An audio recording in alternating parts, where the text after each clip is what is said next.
How's it going, everybody? Welcome back to another stream. Hope you guys are having a wonderful, beautiful day. How's it going, everyone? Welcome back. Welcome back. How's it going, boys? It is Saturday. It is, I don't know my days anymore. Apparently, it is Saturday. It is a Duels day. It is the Duels day for the boys at NA, man. My fucking boys. And I say my boys not because I hate EU. I love you guys that just live in NA. Okay?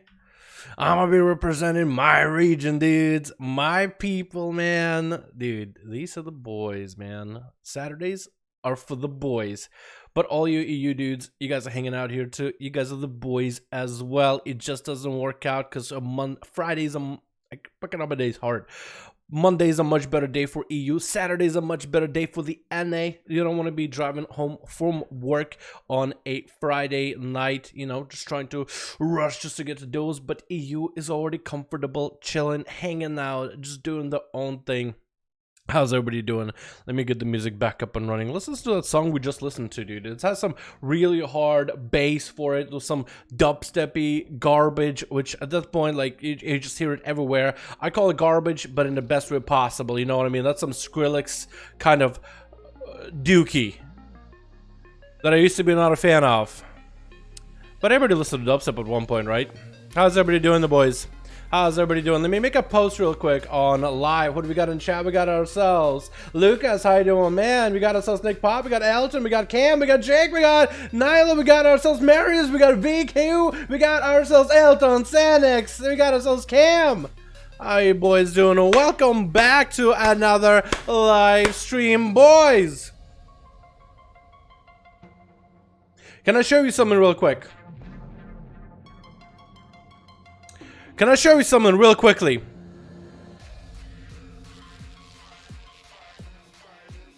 Let me do a disappearing act here real quick. Let me get it.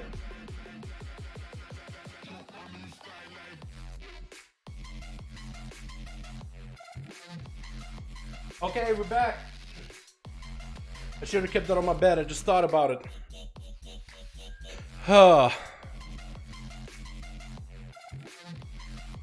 So something came in for me the other day.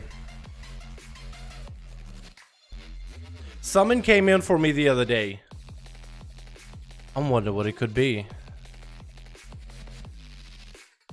Oh, it's beautiful. You know what? This thing has a mirror. Let me just show you. Yeah. And this thing has a mirror. Look who's in the mirror. You see that little webcam down there, boys? That's you. That's you right there. You see that mirror real quick? That's you. That's where you guys see me from the stream. You guys are the ones that made this fucking happen, boys. We got ourselves one of these. How many people can say? Well, there's a lot of people that actually have one of these, and they almost discontinued these, and they don't really give this out to 100,000 subscriber channels as much anymore. It used to be a guarantee, but now it's like a 50-50 or something. But we got one. Boys, and even says, let me show you. Dalaran. I'm pretty sure it's flipped for you guys. It probably is flipped, but it says Dalaran Gaming.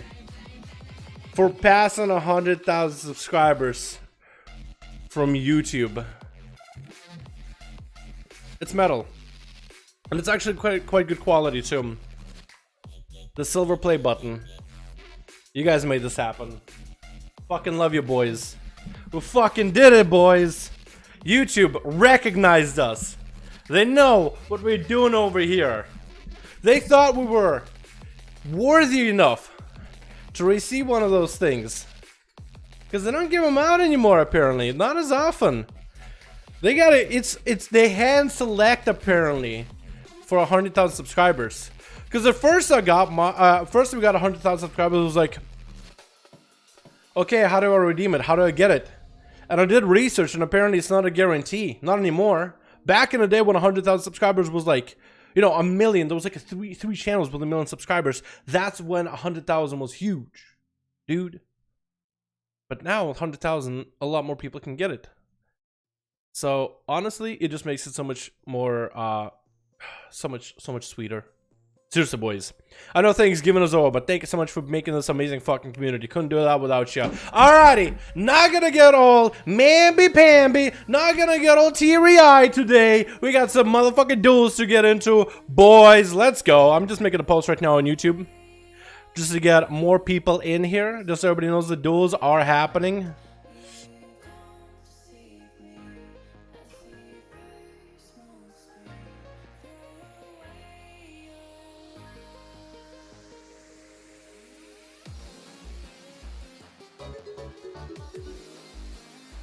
DK, my man, what's up? Swarley, congrats to the RDK. Thank you so much. You're gonna get that hashtag. Swarley and chat show an appreciation for the wonderful donor, my man. I seriously do. I really do mean I want to say this, boys. I couldn't do it without you. Thank you so much. Awesome fucking community. Let's have some fun today, yeah? Let's have some fun. Logging on WoW right now. Logging on WoW right now. NA, hopefully you guys are ready. I'm not gonna waste any time with y'all. I wasted enough time already. It's 5:10. We haven't even done anything. SATA and premiere. We're allowed to get any duels. Yo, Elton Fridays. We do EU Fridays, and sometimes we do duels on other days. But you're always more than welcome to join the streams, my dude. Appreciate you, my guy. Appreciate you, boys. So happy freaking congratulations. Thank you, Alicia. Appreciate it. Thank you, guys. I really do appreciate it. You guys don't even tell me grats. Grats to you guys. I literally wouldn't be here without you guys. Literally wouldn't be here. Nike has a group. Alright, perfect. By the way, I believe it's one of the tunes actually a Duel Hero Club community thing. So maybe you would also advertise as a bit or whenever those things start happening. I believe one of your tunes is actually in the Duel Heroes Club community. Oh yeah, I could probably... No, I need to get my 5v5 character in the community, man. Yo, do you have like an invite, Lucron? I would love to get that 5v5 character in the Duels Hero Club community and be like, yo, boys, doing 5v5 duels. Let's go. Stream live. Just to be like, you look up Dalaran the Rogue on YouTube. I'll have the directions of how to join and all that shit. And after a bit, everybody else would like get the gist of how these work. Alrighty, we got Boom with a group. Perfect. Boom already 5 out of 5. The big boys with Boom. We're gonna see Boomasaur, Boom Hunter, Boom Rogue. What are we gonna see, man? What are we gonna see? Down, what's up from Fort Bragg? You may want to play Rogue again. What's up, Corey? How you doing, my man? I hope you are having a good one. Making a group. Ready. Player got a group versus Boom. And I think Kazoo also got a group. Kazoo, do I have you added? Or do I not have you added? Kazoo, I need to add you if I don't have you, dude. I need to add you if I don't have you. Nike ready? That's Kazoo, right? I think I have him added, though, right? Now your alliance, I forgot. Wait, really? I can't join if I'm a... That's dumb. That's dumb. Luke, I added him, I'm pretty sure, right? Lucas, 16569. Okay, after this one I'll add. If I didn't add before, which is a dumb move on me, I should have added. I actually got Kazoo in the group, actually. He's the player, so it works out. Switch. We got ourselves Team Demon Hunter with Hornstar. Dude, I'm gonna get demonetized just for saying that on YouTube. We also got Kazoo in the back, hanging out on his lucid nightmare. More like a lucid dream for a lot of people to just get. We got Zach in here. Look at Swab with that hat, dude. Even got the neck beard to go with. Is that on purpose? Or is that just me? It looks like a neck beard and a hat. It's like, milady, tip the hat. We got the fridge in here, dude. And Valorp as well. From Skywall. On Team Blue, we got ourselves Jizz. Jix, the X, it's sometimes a Z, I don't know, dude. I don't know how to say his name. We also got Callus in here, P Blood Twisted, and Wana. We got DK, dude. Team Death Knight, Team Arthas versus Team Illidank for this first group. Jix is gonna go with a little bit of a death and decay in the opener. Zach is gonna be the first guy up and running. Verse and AMS coming out early for the Demon Hunter. As soon as he sees the armor dead, Zach is actually gonna bail out of there completely. Just gonna wait out all that extra damage. Doesn't want to do it. Getting grip right back in, avoiding the pet for a good while. That's gonna be a stun out of the DK. Strangling getting triggered on. Gonna be dropping it down. A Metamorphosis on top of all the pets. Plenty of opportunity for him to go for a bit of cleave. Jix is gonna try to go for a little bit on the necrotics. Actually using IBF right before he gets hit with that stun. Perfect IBF timing. Just so he can continue trucking along. Zag though, however, is impervious to all the damage of all these pets right now. The only thing that can stop him is maybe a couple stacks in necrotic. But all those pets time for him to cleave. You got the main pet. You got the Abomination. You also have a pet at a distance too. And Zag got full Metamorphosis. Jix is gonna have to play very defensive here. Lots of transfusion healing, lots of death strike. Zachary making sure to dispel that safety trinket. That's going to be a stun trinket out of for Jigs though. Gonna go for an interrupt onto the I-beam as Zachary continues to extend his metamorphosis. Jigs is going to survive just a little longer if he wants to deal with a meta. Go for a stun, barely any health left. He's getting his transfusion at the very last second. AMS up a little bit early and Zachary bailing out of there. Metamorphosis finally ends. Maybe Jigs will have himself an opportunity going for the big old main beam on Zachary. Weird move. But it did shred for quite a bit of his health with it, honestly. Not gonna lie. It looks like he's actually turned the damage on the Zag, but Zag is getting that Metamorphosis back up and running. And Jigs goes down, and Zag gets a huge heal from that underrot proc while meta is up, and that second underrot literally tops him off. Unbelievable, dude. Twisted Club playing that booming, not a feral, is going for a full incarnation right now. If he goes for a proc-based build, he actually might have an advantage here. Zag flying up in the air. And Twisted going behind the pillar. He's just going to cast himself a bit of regrowth. Zachary taking quite a bit of dot damage. It looks like proc damage might be the playstyle for Twisted if you're playing Boomkin. That is a class that has 0 dot damage. So playing the procs will help you make up a little bit. Fix cam, fix cam, fix cam. What? Oh. Did I? You guys didn't see it on stream. Oh my god. Well, I was recording it at least. Oh my god. I'm so dumb. It was recorded, so on YouTube you will see it, a lot of it. You see, you will still see it on YouTube, but you didn't see it for the stream. You guys missed a good portion of the game. Wow, I feel dumb. That's gonna be Zachary getting hit with the disarm right as he goes for the stun onto Twisted. Bash to follow up, has a trinket, is gonna use it under a trinket procidus to get himself into the Metamorphosis. That's gonna be a bit of a stun. Twisted is gonna go for Barkskin. Thorns are up. Zachary better be a little bit aware. Try to see if he can take off those thorns. Isn't able to, and it's gonna go for a little bit of a retreat into the room. Twisted not fast enough on his spells. Can't really do anything about a Demon Hunter retreating. Maybe this is where root spamming might be the way to go just to stop him from retreating. Regrowth coming out. And Zachary getting offensive right as Thorns comes down. I swear to God to you. I was recording it and it's going to be seen on YouTube. You'll be able to see it on the YouTube and once this goes to the video. If this goes to the video. Big sorry about the stream stuff, dudes. I got excited, man. I got too excited about duels. Honest mistake. You really did miss quite a bit of good damage from Zachary, though. He survived the DK easily. And Twisted now is the guy behind right now a little bit. Barkskin coming up very soon is getting a short silence onto Zachary, leaping back. Still in a very tough spot. Thorns are up. Does Zachary have I-beam? He is able to take off those thorns. I-beam to follow Twisted without Barkskin. Try to see if he can make his escape, but that stun is going to lock him down with a bit of a blade dance. Wanwa is going to go for a bit of a stun on Zachary.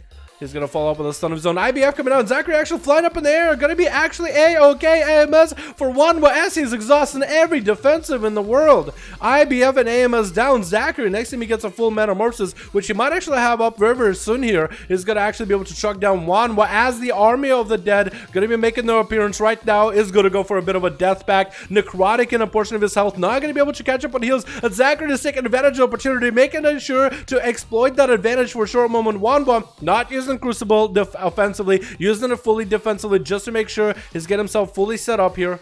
Oh wait, the other way around. He's using offensively rather than going for heals, which he desperately needs. Try to sack some necrotics and Zachary getting hit with a stun. Zachary got a pre-blur on all that meta coming down as Wanwa is completely out of cooldowns. Not a defensive variable. All he has are death strikes. Skinny matters those death strikes. Needs that runic power, but does go down as Zachary slays him. And next up is going to be either P-Blood or maybe another death that looks like Kalos is going to be up next. Kalos versus Zachary. Wait, no, what? Wrong one! Wrong guy. Zachary is having to walk out because Colossus wasn't paying attention which DH is going up against. All of them look exactly the same. All of them are big, mean, horned, hoofed, and winged. All of them look like an anime-ass character if you ask me. Colossus having to back out from Zach. Actually, I was thinking he was going to back out of the darkness. No, not exactly what he wants to do, but should be backing out of the darkness with Zachary. Zachary dropped himself quite a big defensive onto Colossus, taking 0 damage while Cal is taking quite a bit. Lichborn is going to be the playstyle. Should be using it on cooldown, especially if he has traits where Lichborn allows him, IBF normally, allows him to heal every second. Death strikes are coming out, and Zachary is going to be nowhere near as he makes his escape away from the DK. Could go up in the air. Colossus is kind of out in the open, does land a stun on the guy. Cal does have a trinket if things ever go bad. Needs to get himself a lot of death strikes, needs to leverage that healing. He's going to go for a crucible offensive onto Zach. He's going to flap in there. Cal hiding behind the pillar, needs to get transfusion, needs to wait for the Lichborn, needs to wait for quite a lot of cooldowns before he goes for a big setup. He's going to pop off one of the triggers to give him quite a bit of strength. I don't know if that's going to be enough right here though. He's actually going to get a stun into Zach, but he's still driving for a lot of health, doesn't get any health, and down he goes. Zachary goes for a big old 1v4, and oh, does he land that fifth with P-Blood? Is at least going to give him a bit of that honor duel as we get into the minute 6. 9% dampening. P-Blood has quite a bit of challenge to overcome. That is going to be a Demon Hunter. Landing that sap, making sure there's not going to be any eye shenanigans out of Zach.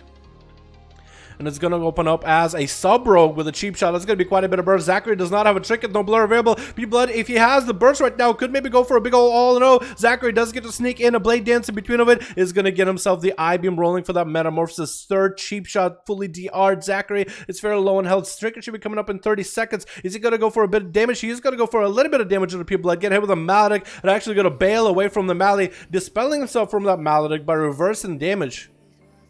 Reverse magic for that one. Sap comes out on Zachary as he goes in for a bit of a fell rush. Still at super low health. That's going to be a full stun by P-Blood. Is going up with the cheap shots. Does he have the resources to get those stuns back to back? Another cheap shot. Getting Zachary super low. Zachary still surviving though at the end of it all though. That's going to be shot instead by P-Blood. Stunned by Zachary from quite a distance. Does he go for a trinket? He does not. I-beam available for Zach, but that's going to be a big eviscerate. At the very end, even Zachary didn't expect that one. He felt like it was a good spot. That was going to be quite a lot of healing available for him as a DH once he used the I-beam. But that was quite a big crit for P-Blood. Whatever he did this now, he had enough damage to secure that win. That was actually, I didn't think that would be enough either. I feel for Zachary. I would have been comfortable too going into that. But that's going to be P-Blood catching a reset as Valorip is going to be up next. At Paladin versus Rogue, P-Blood is going to need defensives. Actually, did not exhaust any defensives against Zachary. Got himself clean resets. Advantage available, trinket available, cloak available, evasion available, everything he needs in order to actually go against Valor. He's going to be down on offensives, however. No shadowy blades. Hopefully you have charges of shadowiness in order to make the play here. Does get Valor to about half a shell. Try to get a shadow step on the guy. Not going to happen. Get a hit in the Hodge instead. And Valor not popping off wings here. Evasion for P-Blood right now. Hoping to maybe get Valor blown up. Valor is going to be playing the Underrot trinket. However, and that's going to be a little bit of funeral for Zachary for performing so well, dude. Big old 1v4. That's for Zachary's 1v4 on the DH. That's very well done. Kiddushot coming down to Valor with a cheap shot to fall as P-Blood is trying to see if he can get some burst in, doing quite a lot of damage. That's going to be 23% dampening, though. The Underrot trick is not giving as much value. It looks like P-Blood wanted to bail away from Valor, maybe shadow step and interrupt him on a cast. That's exactly what he needs to be going for. Valor trying not to get a cast off onto P-Blood. Trying to go for a shadow step, cheap shot instead. Valor might just go for a bubble here. Same trick coming out for P-Blood. Valor trying to get offensive. Has a bubble if things ever go bad. Flashlights are coming out when he knows he's free to do so. P-Blood needs to get that interrupt on a cast if he ever at all. Try to see if he can vanish away. Maybe shadow step and shadow strike onto Valor. Does have a Maledict roll on the guy. Needs to shadow step and interrupt him if ever things go bad. Valor knows he cannot give him that cast. He cannot give him that kick. But that's going to be Valor getting wings for a moment, catching a couple flashlights. Sap coming up for P-Blood. I think that's the only way P-Blood can win this. He needs to deny the bubble for Valor. Valor might as well bubble or bop right now. Bubble coming out. Does P-Blood have anything? That's going to be no pre-cloak. Wings coming out. As you can see with the Hodge. P-Blood, does he get to survive it? He does not. And Valor does end up taking him out at the very end. Oh my goodness. Zachary with a big old 1v4 slaying everyone. P-Blood came down, took Zachary spree out of the way. I feel like it would have been a big old 1v5 if Zachary had any cooldowns there available.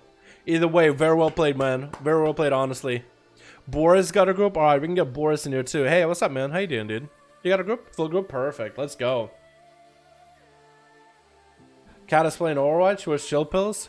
Where is Chill Pills actually? I don't know, man. Chill Pills might come in, might not. I don't know. We'll see. How many duels have I had? 41, 42, 43, 44, 45, 46, 47, 48. 48 on US. Dude, US gotta catch up. NA gotta catch up to EU, dude. NA has to catch up to EU. Please show us a god mage. Spart! I need ya! Death Stride got 5. Let's get Boris and let's... Never mind. Gonna keep this group since 3 of us didn't get to go, so we're ready whenever. Okay, we got Boom and we got Boris in here. Boris, hey, my hand is now not broken. Hell yeah, dude. Happy to hear that. Alright, Darwolf, let me know when you have a group. Death Strider, let me know when you have a group. The more of you guys make a group, the merrier. I want to get so many of you guys queuing against one another, man. Ah, you're right. Okay, I can actually do it. Nope, I can add him. Did Luke try to add me before? Luke, did Luke add me ever? No. Okay, add a friend. LUKE hashtag 16569. Better late than ever, am I right? Okay, I'm gonna reload just to make sure it gets all, yeah, clean, sort of. Let me get the music, or let me get the audio up and running. Switch. Alrighty, we got ourselves Demoniac on Team Blue, my man. Oh, I like that mog. That is BC, right? That is such a good looking mog, dude. It looks so good on bells, but also other races as well. We got us a Carbon GG port with Lottie Dottie, Verna in the back end. We got ourselves some Exitic on Team Blue, on Team Red. We got Horn, we got Kazoo, we got the Fridge, we got Valorant, and we got Zach. A lot of the guys on Team Red didn't even get to play last game, and Valorant, last man from last game, first man for this game, gonna be going up first versus Lottie Dottie. What are we looking at? Destro Warlock? Are we looking at Affliction? What are we looking at? Oh, nice mount, my guy. Wait, how did you get that one? How did I get that one? Was that a rare one or something? It must have been, right? Because I never end up getting. Maybe that was an achievement one or something. Could be, maybe. Lottie Dottie, though. Versus Valorant. Oh, is he playing Affliction? I think he actually might be Affliction. Where he are Affliction? What the hell? I don't see Affliction ever, but that's going to be Valorant getting a stun on his pet. Going to be Lottie Dottie with a bit of a reflect. Not going to get a reflect off of Valorant at all in the opener, though. Taking lots of damage. Oh my goodness, Valorant just shredding through this little goblin. Trying to go for a bit of a port. Does get a pet up and running to smack Valorant in the back while he's fully dotted up. Hopefully that pet is going to do quite a bit of work. Flashlights are coming out. And it looks like the Guardian of Azeroth actually stopped walking. Maybe he got interrupted for a second. Valorant is going to be able to attack the Guardian as well as the Demon. Trying to get some damage in. Lottie Dottie's over there actually popping CDs. He got himself the haze buff from Dark Soul. Is that a good idea since he can't even hit Valorant? Valorant is actually doing just fine in the back. Still has the pet Succubus attacking him. Able to build a lot of holy power and use that holy power in order to get cooldowns back. That's going to be a horror effect onto Valorant as Lottie Dottie nabs a fear onto Valorant. Could go for a reflect right now. Is that going to be a hodge out of Valorant? Valorant needs to make sure not to hodge. That's going to be a stun out of Lottie Dottie. Sending a hodge at Valorant, but that's going to break his fear. Trying to get another fear out. Trying not to get hit with a rebuke. That's going to be a shortest fear in the world. Lottie Dottie got some dots on the guy, but doesn't look like he has a lot of health left. Using Goblin Jumper Boots in order to get out of that situation. No hodge and Lottie Dottie still. And Valorant secures that kill with a single judgment to end it all. Very unlucky for Lottie Dottie. Playing Affliction, dude. We said Affliction last time. Going to be Karma GG Port. Chicken out of the sun. Immediately going to go for a stun onto Valorant of his own. Touching just to follow. Valorant might actually have to pop a defensive hero. Trying to get away from Karma GG Port, but actually meeting him on the other side. Shield of Vengeance is up for that touch of death. Did not stay next to Karma for that Shield of Vengeance to do damage. So that's a missed opportunity. But Karma GG Port just used some of his best cooldowns just now, some of his biggest damage, and Valorant survived it, only trading Shield of Vengeance. So that's a 2-minute cooldown for basically a 2-minute cooldown. Very well played. Did not use Bubble or Bob. Still is holding on to actually no trinket available. Might have a human racial though. But Karma is trying to get some pressure onto Valorant, getting him with a hard no chicken available. This is a perfect opportunity for Valorant to go for quite a bit of damage, trying to get the calm points up and running, or holy power. Same thing, more or less. That's going to bail out of there as he sees Karma tanking up completely. That's going to be wall. That's going to be dampen harm. But he's so slow. The Paladin slow is so killer.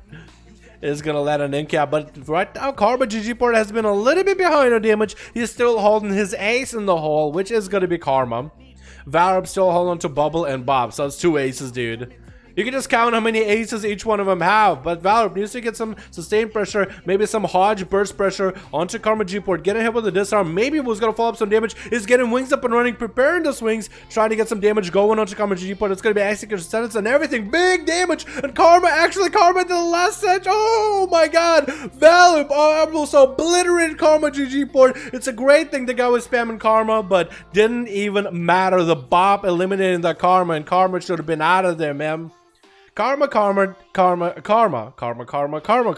what I feel like I've been saying for the last minute now. But it's going to be Maledict onto Valor, but no, in a bad situation, might have to bubble, no! And down it goes, as Vexedic just ends up taking him out because before Barbarians is back up, the wings damage was quite huge, and Horn is going to be up next versus Vex. Trying to see if he can walk away from the guy, stunning him from a distance. Vexedic gonna be popping that trinket, trying to get some damage going while he's got those wings onto Horn, but that's gonna be a metamorphosis to counter the wings damage. Lots of healing for Hornstar with this as well.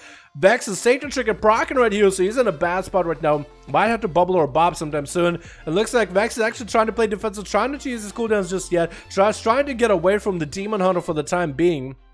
Is going to be bubbling and it's going to go for regenerating. You know what? Doesn't even need to go for damage. Just needs to recover. Just needs to reset. Needs to wait for those wings to be over. So the Hornstar still has blur, still has darkness. Is going to have to play around not consistent metamorphosis, but at least the I-beam, which is going to allow Vexedic at least some sort of a gameplay option here.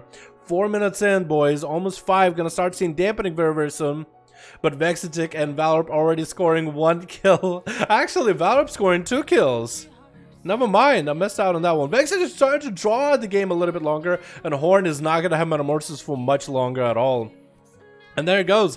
Vexedic waited for exactly what you needed. Hornstar still has a couple of tricks up their sleeve, like going up in air and barraging Vex with those fell answers from afar. Does have blur still, does have darkness. No tricking for quite a bit, so Vex could actually see if he could lock out Hornstar with a good setup. As long as Horn doesn't pre-darkness or pre-blur, is going to be using pre-blur here. Vex again needs to just bail away. Does have a Shield of Vengeance, is going to do some damage. It needs to get Hornstar low enough. And it's going to go for a Hodge. Blur available for Hornstar though. Wait, was for a second. But Vexedic is able to actually break through the top exterior that is Hornstar. And the opener is going to get themselves a Hodge with full wings. Or minute-long wings. But it's still full burst for those wings. That is the majority where his damage comes from either way.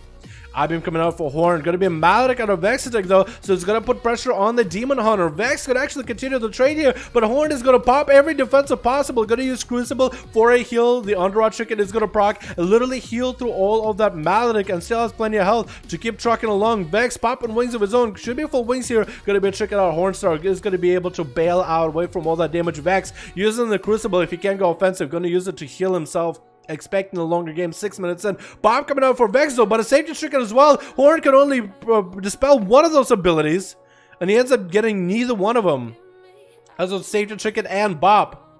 But Vex is actually out of all defenses, getting interrupted on the cast. Can't even go for a bit of a heal. Horn just needs a little bit more damage. If Vex gets a full Hodge into Horn, he might be in a really bad spot. Gonna be a bit of an imprison. Does the Demon Hunter take out the Paladin here? Does get the I-beam. Vex does not have wings anymore. Hodge coming down, but that's more of a defensive Hodge most likely. Is getting those flashlights desperately, but Hornstar is looking pretty good. Looks like Horn is gonna be able to catch up to the Paladin. Vex does have Shield of Vengeance. Does he have wings with those? If he pops those wings with Shield of Vengeance, execute sentence, he might actually be able to do quite a bit of damage. And Horn is hoping to get that Shield of Vengeance down without being next to it. That's exactly what they end up getting. Horn right now is such an advantage. Vex is just trying to get away from her the whole game.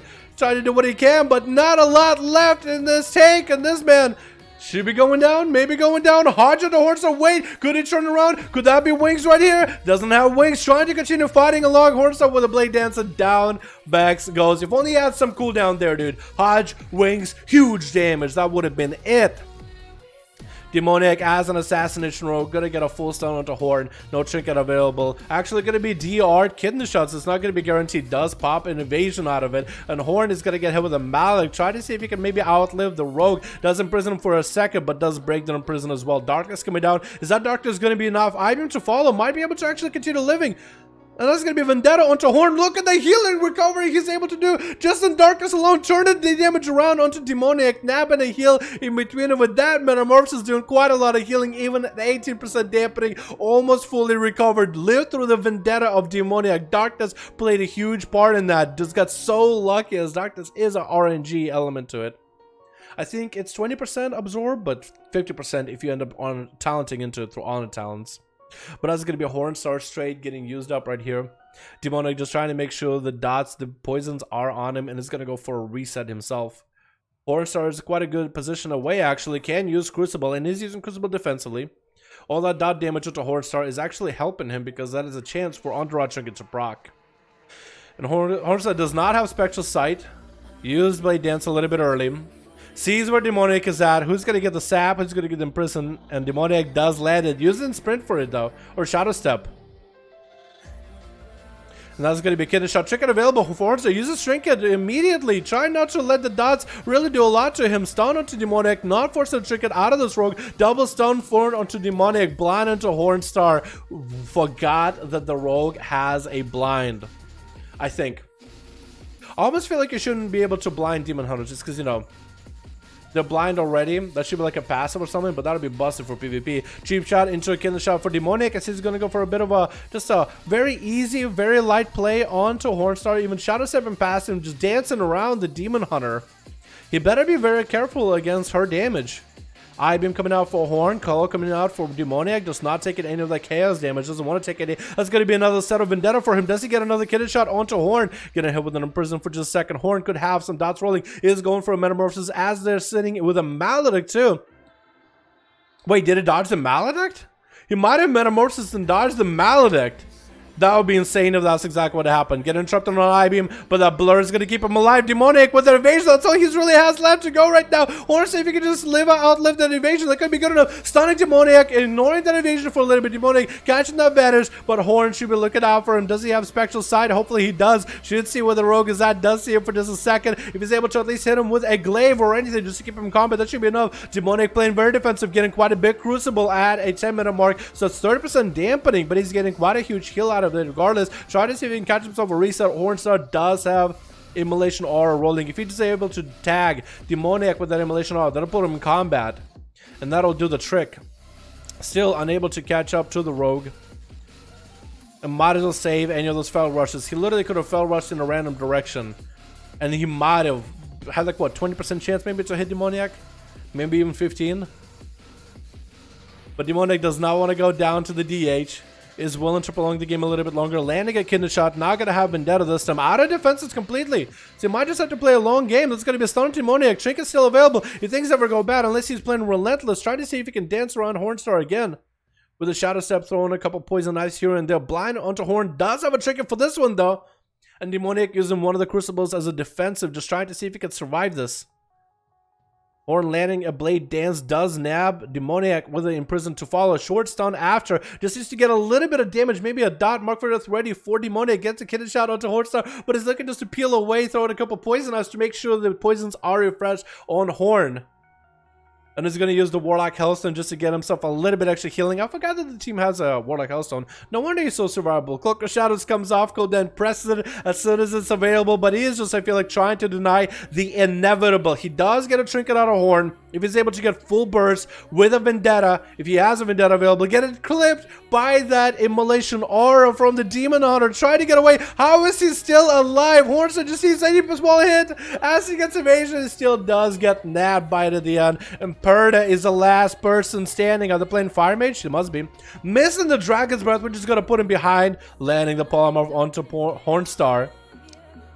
Into a Greater Pyroblast. Ring of Frost to follow. Does Horn run out of it? He doesn't. He doesn't need to. He just stuns Perda. Perda blinking out of it. Horn could actually go for a Shadow Melt if you want to. Greater Pyroblast trying to come out. Imprison to follow. Gonna be a short Imprison onto Perda. Is still standing a melee onto Horn with a full combustion. The Demon Hunter is trying to avoid the damage out of that Fire Mage, but she's still chasing out of the edge. Gonna be reversing a stun onto him. Breath does connect. Now it's just going to be a bunch of Fireblast, Pyroblast, as Perda is trying to sink everything he can. Accidentally hitting the wrong Demon Hunter Kazoo. That Pyroblast could have actually been huge if he literally survives by 1% of health. That Pyroblast would have been the percent needed.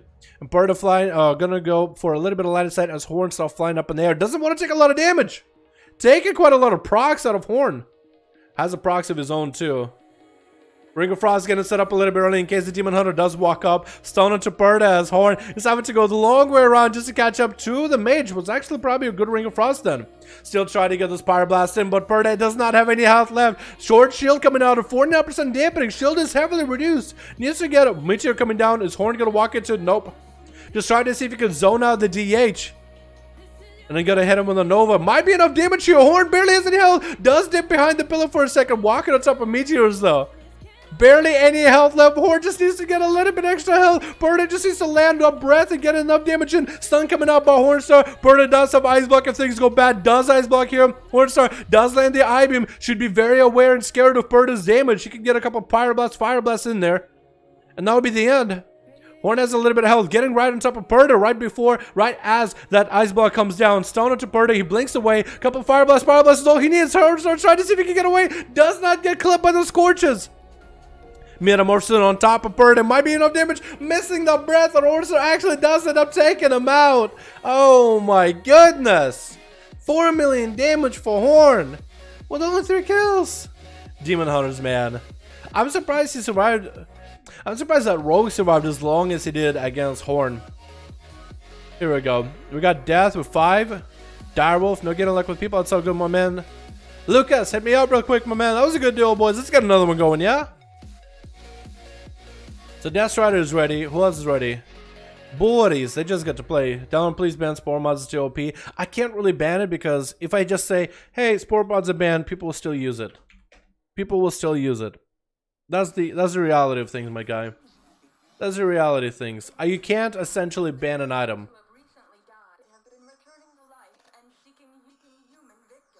Let me go for a Duels playlist again. That's a Halloween song by NCS. We got player. Got 5 with Lucron. Ooh. My group really just dipped. Yikes. Okay, we'll be fine. Let's go get Seavark and Death Strider. Seavark and Death Strider. Heal 20k per 3 seconds. You have no target.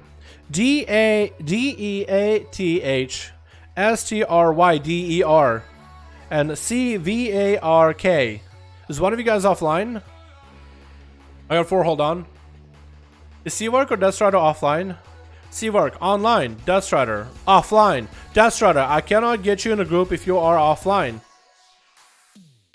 We could get player then. Yeah, let's get player in. They got Lucron. We got all the groups, man. I'm gonna get you guys going back to back to back to back.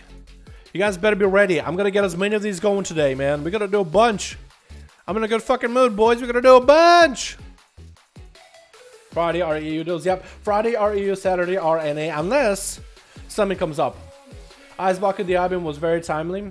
It was. I feel like a proper father still playing, but no, AJ. I just showed it on stream the other day, dude. Well, earlier, but look, it's here. Look at that. It says Dalaran. It's probably flipped on cam, but that's so cool. It's got a mirror too, so I can see my ugly mug every time I look at it. It's so cool, dude.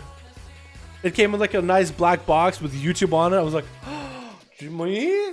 Oh, it was so cool. I wonder what the fucking post office guy was like. What the fuck is this? YouTube. I was like, what the fuck? Do we got one of those motherfuckers in here? One of those lazy SOBs? To the Twitch. What do we got? We got ourselves Kalosis. Hello. How you doing, my dude? Playing the Frost DK with Lucron coming back, barraging the Alliance on his Demolisher. We got P-Blood, Shock Me, baby. And we got Wanna. Do you wanna? We got Seavark playing the Mage on Team Red with Cam Morath as a Fury Warrior, Kenshi as a Windwalker Monk. We got ourselves PG going up first as a Feral. Oh my god, where's the Lucron? First up. And in the back, we got Shadow. Peachy, though, going to be going up first versus Lucron, landing the Rake opener of the bat. And Lucron actually playing with a Succubus against Peachy. Thorns are up for Peachy early on, trying to get him to take the roots onto the Succubus pet. And it's actually going to try to see if he can catch a reset. I think that's exactly what he's going to go for, is catching a reset onto Lucron. I don't think he realized that Lucron is playing a Succubus pet. That actually might be huge.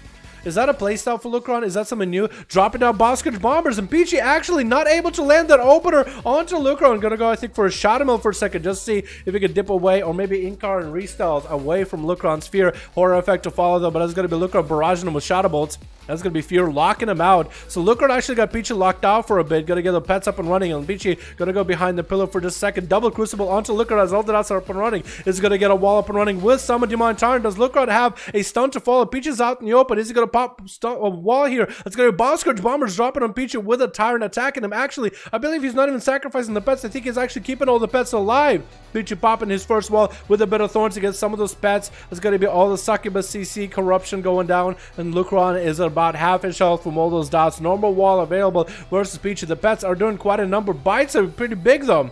And does land a Drain Life onto Peachy as he's gonna go behind the pillar with a couple of regrowths and Entangled Roots onto the Succubus pet. But Peachy's finding himself at about half his health right now, landing a Restealth against Lucron, so that's gonna be quite a bit of damage.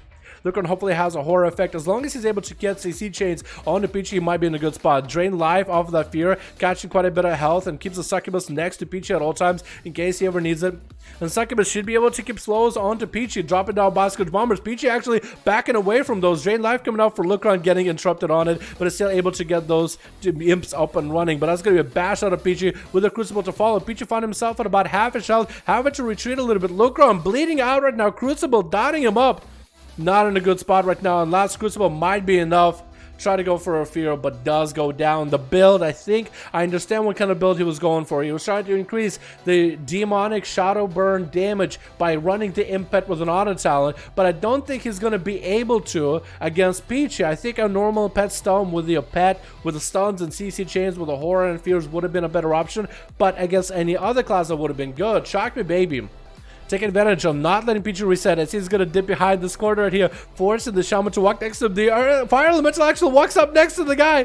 The Fire LA actually walked up next to Peachy, popping in wall right now, trying to get some damage in. Shocking Baby probably hoping to get a Lightning Last onto Peachy. Gonna be a trinket out of him immediately though, dropping down all the totems. Capacitor totem behind him is actually gonna land the Capacitor totem. Peachy trinket out of Capacitor. Big Earthshock forcing a safety trinket out of Peachy. He's gonna dip behind the pillar and catch a bunch of hots while he's got it. The pet is gonna despawn. Shocking Baby will have the Earth Elemental to work with here. Peachy catching a quick Restealth for just a second. Short Lightning Lasso is gonna attack for just a moment. No kicks available against Shock Me Baby. It's gonna hit him in the root. While Peachy looking to catch a Restealth, not gonna be able to do it. Is gonna go into bear form. Wall coming up, might go for a bit of damage while wall is up and running. Shock Me Baby walling this as well. Has a second wall with the primal Earth Elemental in case things really ever go bad. Thorns are up for Peachy. Not really gonna get hit by Shock Me Baby onto those thorns. Does interrupt him on nature for just a second, and is gonna get a root. Shock Me Baby gonna go for that Crucible self heal. Massive heal with the Warlock Hellstone while Skyfear Totem is up. Big Earth Shock onto Peachy. Peachy not killing the Skyfear Totem. Might be a bad setup. Could be a big setup for Shock Me Baby, trying to get himself a bit of a Storm Strike Totem going. Storm Strike? Is that what it is? The ability? I just looked at it and I missed it. Lightning Lasso coming down without that Sky Fury Totem. We don't see Shamans a lot anymore. Stormkeeper, that's what it is. That's one ability we never see anymore. We used to see it all the time, boys. If you don't see it, you forget it. If you use it, you don't. If you don't use it, you lose it, kind of deal. You know what I mean? That's gonna be Shock Me Baby. Still just get a barrage with all those dots. The bleeds are huge. Skyfear Totem gonna give him quite a bit of crit heaviness, and is gonna try to see if he can get a slow totem onto Peachy. Is gonna keep him in combat though. Doesn't get that opener. Tried for it though. Lightning Lasso to follow as he got Thorns up and running. Shock Me Baby trying to equalize Peachy's health to his. Is gonna knock him back, but a Crucible is gonna one-shot him afterwards. Oh my goodness. Peachy is retreating back to his side of the pillar to recover health as soon as possible. Who is going to be up next? It is going to be Kalos, actually. Playing Latent Energy Trinket from Eternal Palace. Very interesting move. Is going to pick up the eyes just to make sure he can see Peachy. If he can go for some huge damage, he might be able to do something. Is going to get Peachy out in the open, kind of splashing on the other guys on the team a little bit, but they should be in the arena to begin with. I think they were moving out just to make sure that they can be away from Peachy, so Cal has an easier time seeing him. Cal though getting rooted. Peachy just tried to save and wait out his trinket right now. That Latent Arcana is a 30-second buff if you channel for 4 seconds. And it gives you a lot of extra stats. I don't really know if that'll work that well with the Frost Ethics since they're so sustain heavy. Even in PvE dungeons, unless you're going for a Breath build. And Breath build is just not good in PvP. So Peachy Might be an advantage here regardless. I don't think that trinket does anything for you, although it's a nice trinket in general. Gives you crit, but it's going to be rooted into Kalos. As Peachy is going to go and treat him callously by bleeding him up, rooting him down, and then AFKing away from the guy. But looks like Kalos is able to cap a couple of death strikes here and there. Peachy's still unable to recover full health.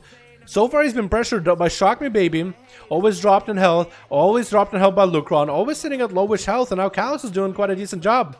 But being a Frost DK, you can definitely see the damage output compared to Shock Me Baby and Lucron is a lot lower. Even the sustained damage is just so hard to manage. It's very rampy, and Peachy might actually be able to catch himself a reset, exactly what he's looking for. A Lichborn coming out for Kalos. Should have been using it a little bit early, I feel like, versus Peachy, just to reduce how much damage it takes. Does land a stun on the Feral, but that's going to be Thorns. He doesn't want to hit into Thorns. He decided to use Crucible defensively just to give himself a bit of a heal. AMS is available if he wants to continue on here, but might use AMS for the next setup.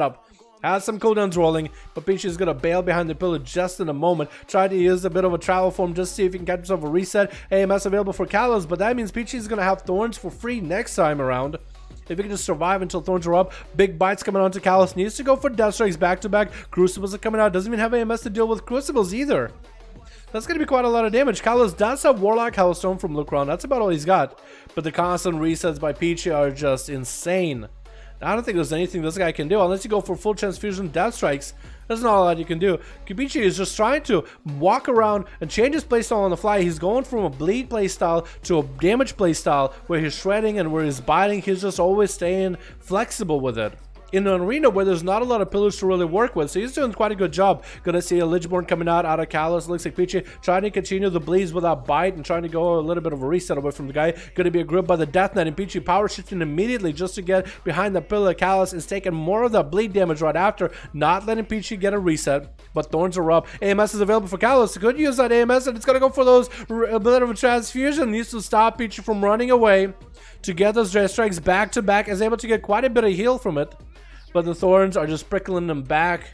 But at least he finds himself at about half-ish health. 7 minutes in, 17% dampening, boys. It's going to make it harder for Kalos to come back out to dealing with all the damage that Peachy's able to put out. Landing a bash on the guy. And a couple of brutal slashes. Maybe a big old bite. Got him rooted. Bleeds are up. And Kalos gives a little bit of a cry before he goes down. Very well played by Peachy. Calculated at the end there, too. And P-Blood is going to be up next. Is he playing on Sub Rogue or is he playing Assassination this time? Peachy going for Mage Foot immediately while in bear form, dude. He's just trying to recover. And he's got himself in an interesting position. Does swipe the Rogue out, forcing P-Blood to come out in the open. Thorns are up, forcing P-Blood to disengage from those Thorns. Peachy is able to punish him with a little bit of, got himself some hots up and running, so he gets ready for the next fight. Getting a little bit of a Crucible to put some damage early on. It's tricky coming out for P-Blood though. Tricky for Peachy as well. That's going to be P-Blood trying to get Peachy as low as possible. Hopefully he's not using too many cooldowns right now. Peachy just needs to stay as low in health as possible. So P-Blood just needs to keep him low. And then catch him in a blind, and that's it. Peachy, I think you tried to maybe go for a Shadow Melt there, or maybe look like a little bit. But that Malik is going to stop his healing. P-Blood getting reopened on Peachy. Needs to get some strong bleeds on P-Blood right now. This is a perfect opportunity. It's going to land him in a root, and actually it's going to make him bleed.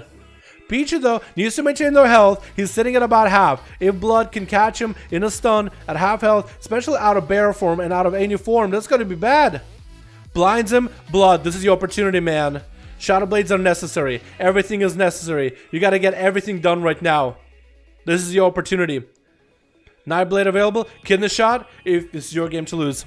Landing those Eviscerates back to back. The Shadow Strike forcing out a safety chicken. Has to fight through that thing. It's having to sink Eviscerates into that safety chicken. Peachy coming out with barely any health. Swift man off of that. After getting a bash of the P-Blood, he might actually catch himself a reset here. No, Peachy's sitting around the entrance of the corner. Is going to be able to land an opener guy to reset his bleeds. Blood is going to go for a bit of Cloak of Shadows. Has Peachy on the ropes right now. Wall coming out for Peachy. Blood also still has evasion. Going for the advantage. Might be able to get a stab at Peachy. He's going for Crucible, stacking health as much as he can. Getting P-Blood with a Moonfire out. Another kidney shot. Nothing available. Blood, do you have the damage here? 10 minutes in. 30% dampening. Peachy got nothing. And Blood does take him out. And Seawork is there to punish him immediately. I think Blood is like, yeah, there's nothing he can do. At least he killed the Feral. I'm happy to have done that. Seawork is going to be up next versus Wanwa, playing that Unholy Death Knight. Does go for a pet stun. There's still going to be greater power burst regardless. Should we delay the pet stun a little bit later? That's going to be a big... Ooh, landing that interrupt. This gets in with... Wow, I didn't know you could do that. I thought you couldn't do that. He has a grip if he needs to on Seawork. That's going to be Maledict onto Wanwa for any healing he's going to get. Going for that AMS right now. Still trying to catch up to Seawork. Going to be AMS. Just getting shredded. Does have death pact of his own. Necrotic his own health. Oh, Maledict actually probably prevent a lot of that healing. Wanwa barely has anything left. Down it goes. Peachy just shredded the team down, dude. That's a lot of damage. That's a map with little line of sight. So that's perfect for anybody who doesn't want line of sight. But the roots are perfect. He creates line of sights with roots on his own. New group. Perfect. Let's go. Perfect. Let's go. Not even wasting any time, boys. Is there a chance the players didn't even get to play? Yeah. You guys should be joining groups. A lot of groups are being made right now. If you guys join any of the groups that are up right now, you'll have a pretty high chance of being able to play right now. 49? 50. Alright, we're the 50 NNA. Put me in, coach. You gotta go soon? Alright, boom. Let's get you in here. Okay, Boomer. Your name, dude. People that didn't get to play? Perfect. Awesome. Let me get Boom and Luke. We got Death Strider and Boris also ready. I think Seawork is going to keep his team player also ready. We'll swap out. We'll have player and Seawork not play against one another. We'll have him play somebody else. Switch you guys around. Hello from Russia, you're the best. What's up, Павел? Здорово, здорово, как дела, мой друг? Ну что, русский в чате? Я чуть-чуть русское знаю. Я родился в России давно, чуть-чуть забываю уже. Better Russian for the boy. Poor DK. I know, right? He got melted by the Fire Mage. I was almost with Frost. I used to do this type of playstyle all the time with Cell broke back and Wrath Lich King is solid strategy. But I'd be lying if it doesn't make me want to quit the game after being the opposite end of it. Aw, no, dude. That's crazy, man. That's crazy. I feel it though, see, I feel it, Lucron. And I guess the Frost Mage and the Wolves and the Gods are finally actually the top 20 highest rated play in 2s. Whoa, let's go, my guy. Let's go, my dude. Why does this guy stream on Twitch? I used to, but I like YouTube better. I tried YouTube for 3 days and I didn't go back. Except the one time we got banned on YouTube from streaming for a little bit until I solved it. Switch. We got ourselves Team Blue with Concept. Playing out Destruction Warlock. I like that mask, by the way, my man. We got Rose XO. There's a Red Pally in the back. Saragars. There's a Frost DK. We got the Fridge as a Windwalker. Maybe he'll get a chance to play this time. And we also got Zach in the back. We got a Hesh on Team Red as a Windwalker Monk. He's going to first. Kazoo in the back. We got Nike as well. Playing, I think, Assassination Rogue. We got Valorant as a Red Paladin. We got Eiffel as a Red... Whoa, that's a good looking Mog. Is that set? That's a WoD set, isn't it? That looks so cool. Is it just me or does that look so good? Is that Season 1? Is that Season 1 WoD? Because they had some really good Mogs for Season 1 WoD. That was the last time they had any cool Elite Mogs. Everything else was a recolor at one point. Which doesn't always look bad. Back to the game. The Fridge is taking quite a lot of pounding from Hesh. Going to be a wall coming out of Hesh a little bit early. Going to be a Ring of Peace out for Hesh. I believe in the Fridge is going to go for a bit of a port out of the way. Trying to get himself a setup.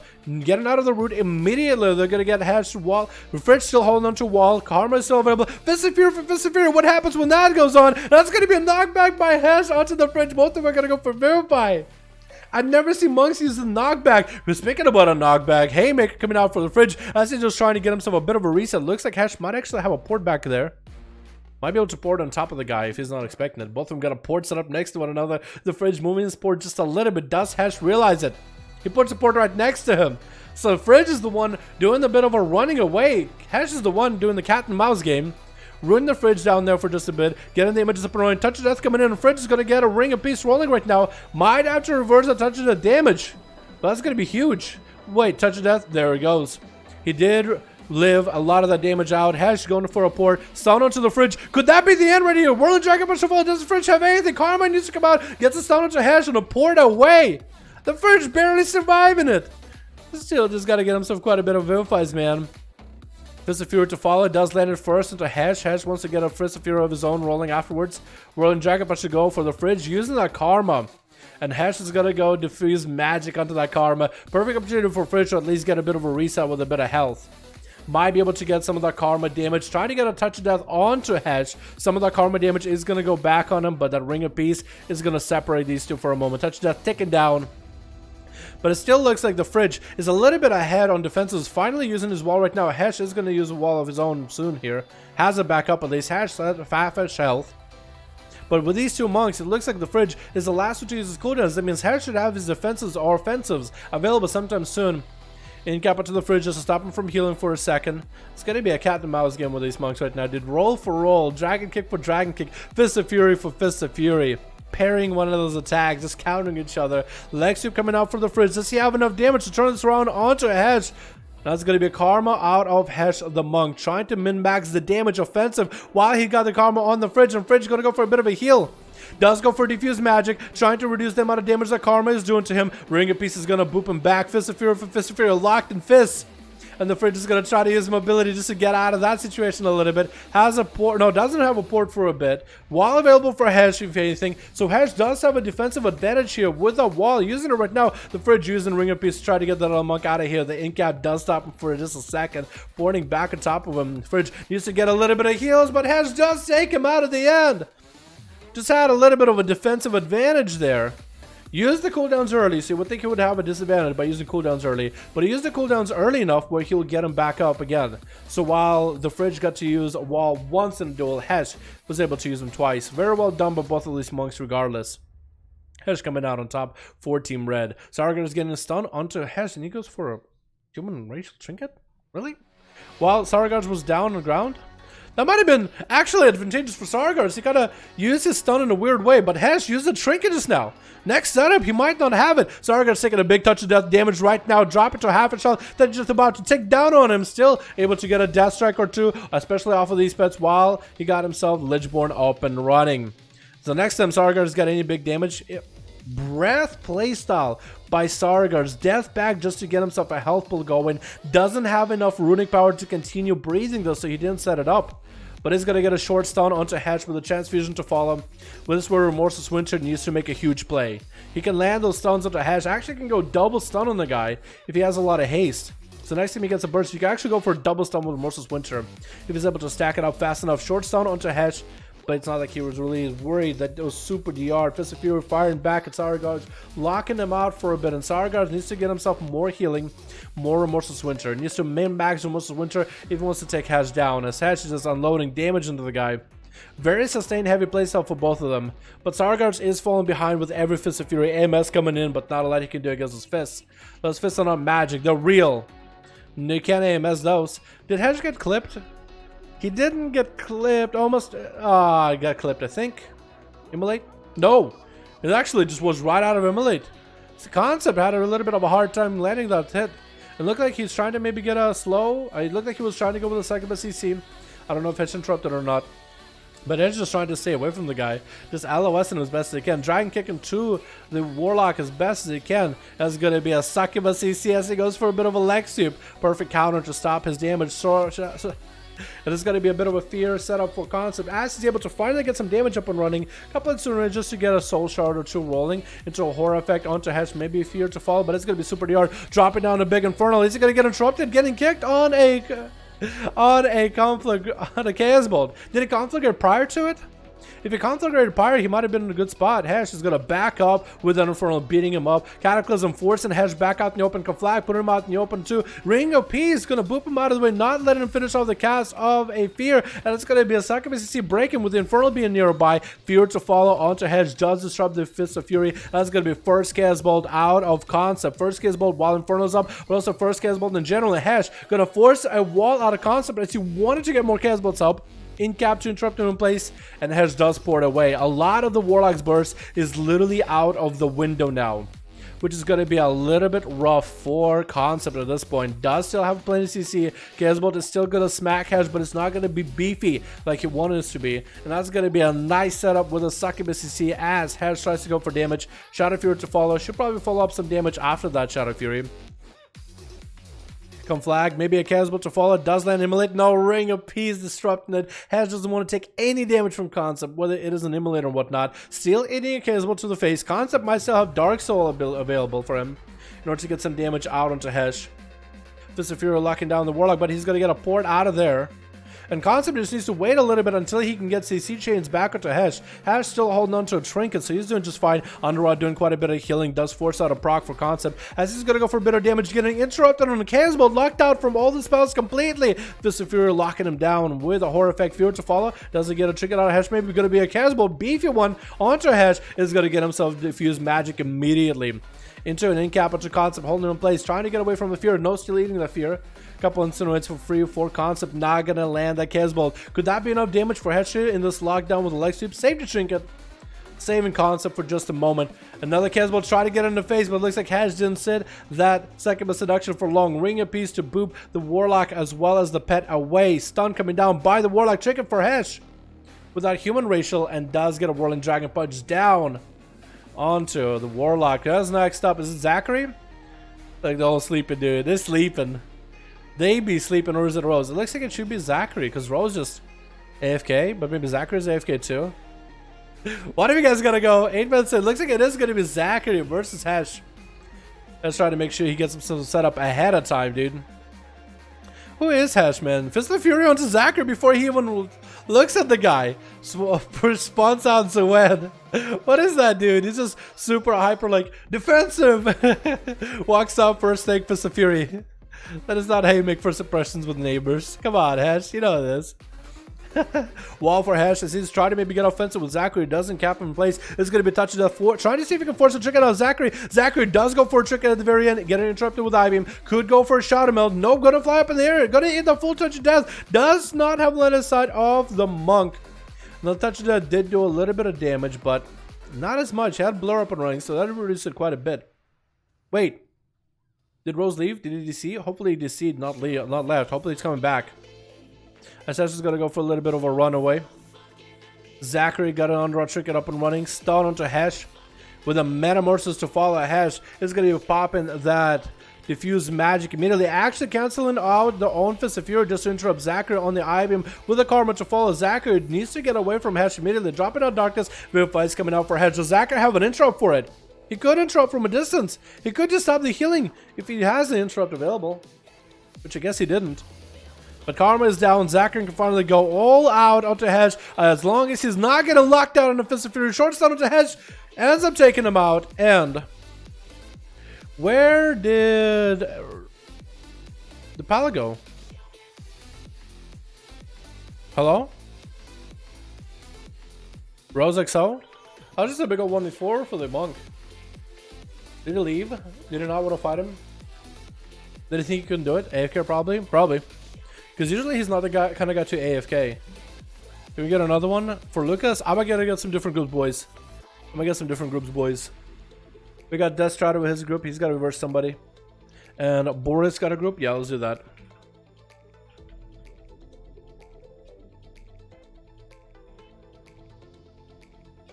I'll save that one.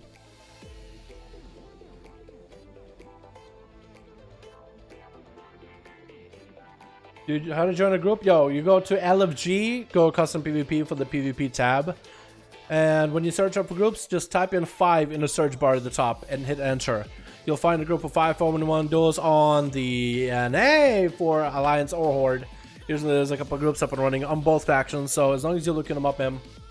So go to, again, custom PvP on the PvP tab. At the bottom it should be custom, and then you go search for pre-made group. And at the top it should be this a search bar. Just type in literally number 5, hit enter, and you'll be able to find a group. I'll be able to show you guys after this game, yeah? Just try to get as many of these going since we got so many groups, man. Alright, I'm gonna get this going in just a second. Just a second. Here we go. Alrighty, switch. We got ourselves Team Red with Bordeaux. How's it going, my boy? Wait, is that Bordeaux? It is Bordeaux. For some reason, I thought he was a DK. Bordeaux Beato, if you got it from Monsieur Duel, my man. Appreciate you, guy. We got also Demonic in the back. We got Karma GG Port Perda as a Fire Mage. And Rebirth from Cold Tiras playing that. Frost Death Knight. Whoa. Nice weapons. On Team Blue, we got ourselves Annoying Lock. Man. I'll be honest, some Warlocks can be annoying, so maybe that's the name of the game for him. Avinci in the back, and we also got Fast Skills, Twisted, and we got Shock-tastic.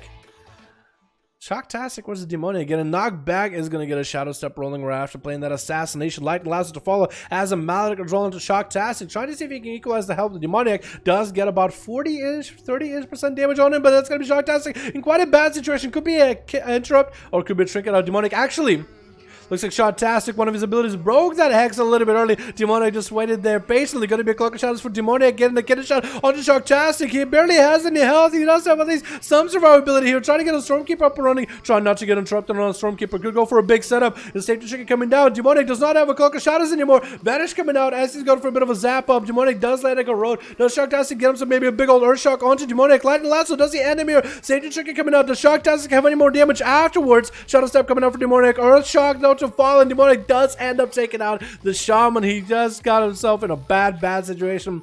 Backpedaling a little bit. Safety trigger came up for Demoniac, which was quite huge, and just kept him alive just a little bit longer. Annoying Lock from Bleeding Hollow is up next as Demoniac is going behind his pillar to lick his wounds a little bit. Just a little bit of recovery, trying not to get found out, or actually picking up Magefoot instead. That's what he was doing. So at least with Magefoot you might have a bit of a chance. And Annoying Lock looks like he wants to give him a bit of an honor duel. Yeah, he's did a little bit of wave to the guy. He's like, yeah, go ahead. You can heal. I'm okay with that. Whatever gets the duel going, because Demoniac was going to maybe chill instead the whole time either way, right? Might as well let him get it full up so we can get the duel going, yeah? Annoying Lock, she's playing the wrong pet right as he realizes that Demoniac punishes him by not letting him draw the Succubus out. Going to be Annoying Lock going for a trinket with a Conflagrant. Demoniac Casbolt almost making it, but that's going to be a Shadow Step for Demoniac. Does miss his kick though. That's going to be a free fear for Annoying Lock. Could go for a different pet. Decided to go for Infernal. Try to get some damage in on Demoniac before Cloak of Shadows and Vanish to back up. No kick available. Double Casbolt into Demoniac. Warlock Stone is used for Annoying Lock, and Demoniac is going to go behind the pillar. Annoying Lock popping and everything though. I understand the cooldowns, but why wall? Is going to go for a bit of a different pet though. Succubus coming out. Still Infernal barraging Demoniac in the back. Succubus is going to make their way over there. Is going to go for a little bit of... I think he tried to go for Succubus EC. He did use kick just now. So now like actually has no worries about kick. Skin Shot does come out. Demoniac is going to get a Maledict rolling into Annoying Lock. No wall needed. Cloak of Shadows is back up for Demoniac. Dodging whatever spells the Annoying Lock is getting at him. Kick coming up right now onto the Casbolt. Annoying Lock actually getting completely melted. No way to heal. He's going to go for a... Oh, I almost choked up there for a second. Belv as well as a Vanish. Interesting option put together. But that's going to be Annoying Lock getting taken down immediately. Twisted Club is up next. Can he do anything against this Assassination Rogue? Got him running with the beam. Is going to trick it out of the blind. Try to see if he can get a one-shot on Demoniac. As he playing the proc-based playstyle, he might be able to get quite a bit of damage as long as he's able to maintain those dodges. But looks like he gives up the chase. Might have to go for an eye, or maybe go for stealth into Demoniac at that point. I would re-stealth on a guy, man. This is going to go into bear form, getting sapped up, and Demoniac is should be able to get himself a full reset here with Twisted. At this point, I know you're a druid, but you still go cat form, right? So Demoniac can't even see you. That might be a better way of going about it.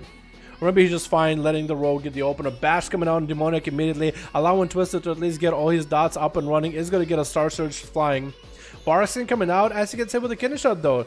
Did Demoniac go for Vendetta? Sometimes you have to actually look for the Vendetta, like little skulls that emanate from Vendetta and target body. Going to be a disarm on Demoniac, and it's going to retreat a little bit, allowing Twisted to at least get all these dots up and running. It's going to go for Fear Regrowth, and Demoniac is not going to get super defensive, building combo points, so he might be able to get another kidney shot onto Twisted the next time he has a go-to. Trying to use the pillar in order to create a bit of line of sight. Regrowth is still coming out for Twisted, does land a kidney shot. He's waiting for Twisted to see if he's going to go offensive or defensive, and all he did is spam Regrowth. Full kidney shot with dots up and running. And that's going to be maybe opportunity for a cloak. Demoniac does not have it for 20 more seconds. Twisted sending a couple more hits at Demoniac. No Vanish available. Does use whatever heals he's got. And Demoniac got himself a Crucible in order to help him heal a little bit. He needs to get a concoction rolling. And it doesn't look like Twisted has a lot of procs to work with here. He doesn't have any proc trinkets or any proc essences. This is where as Boomkit that actually might be huge. We saw Hamburger use it on EU.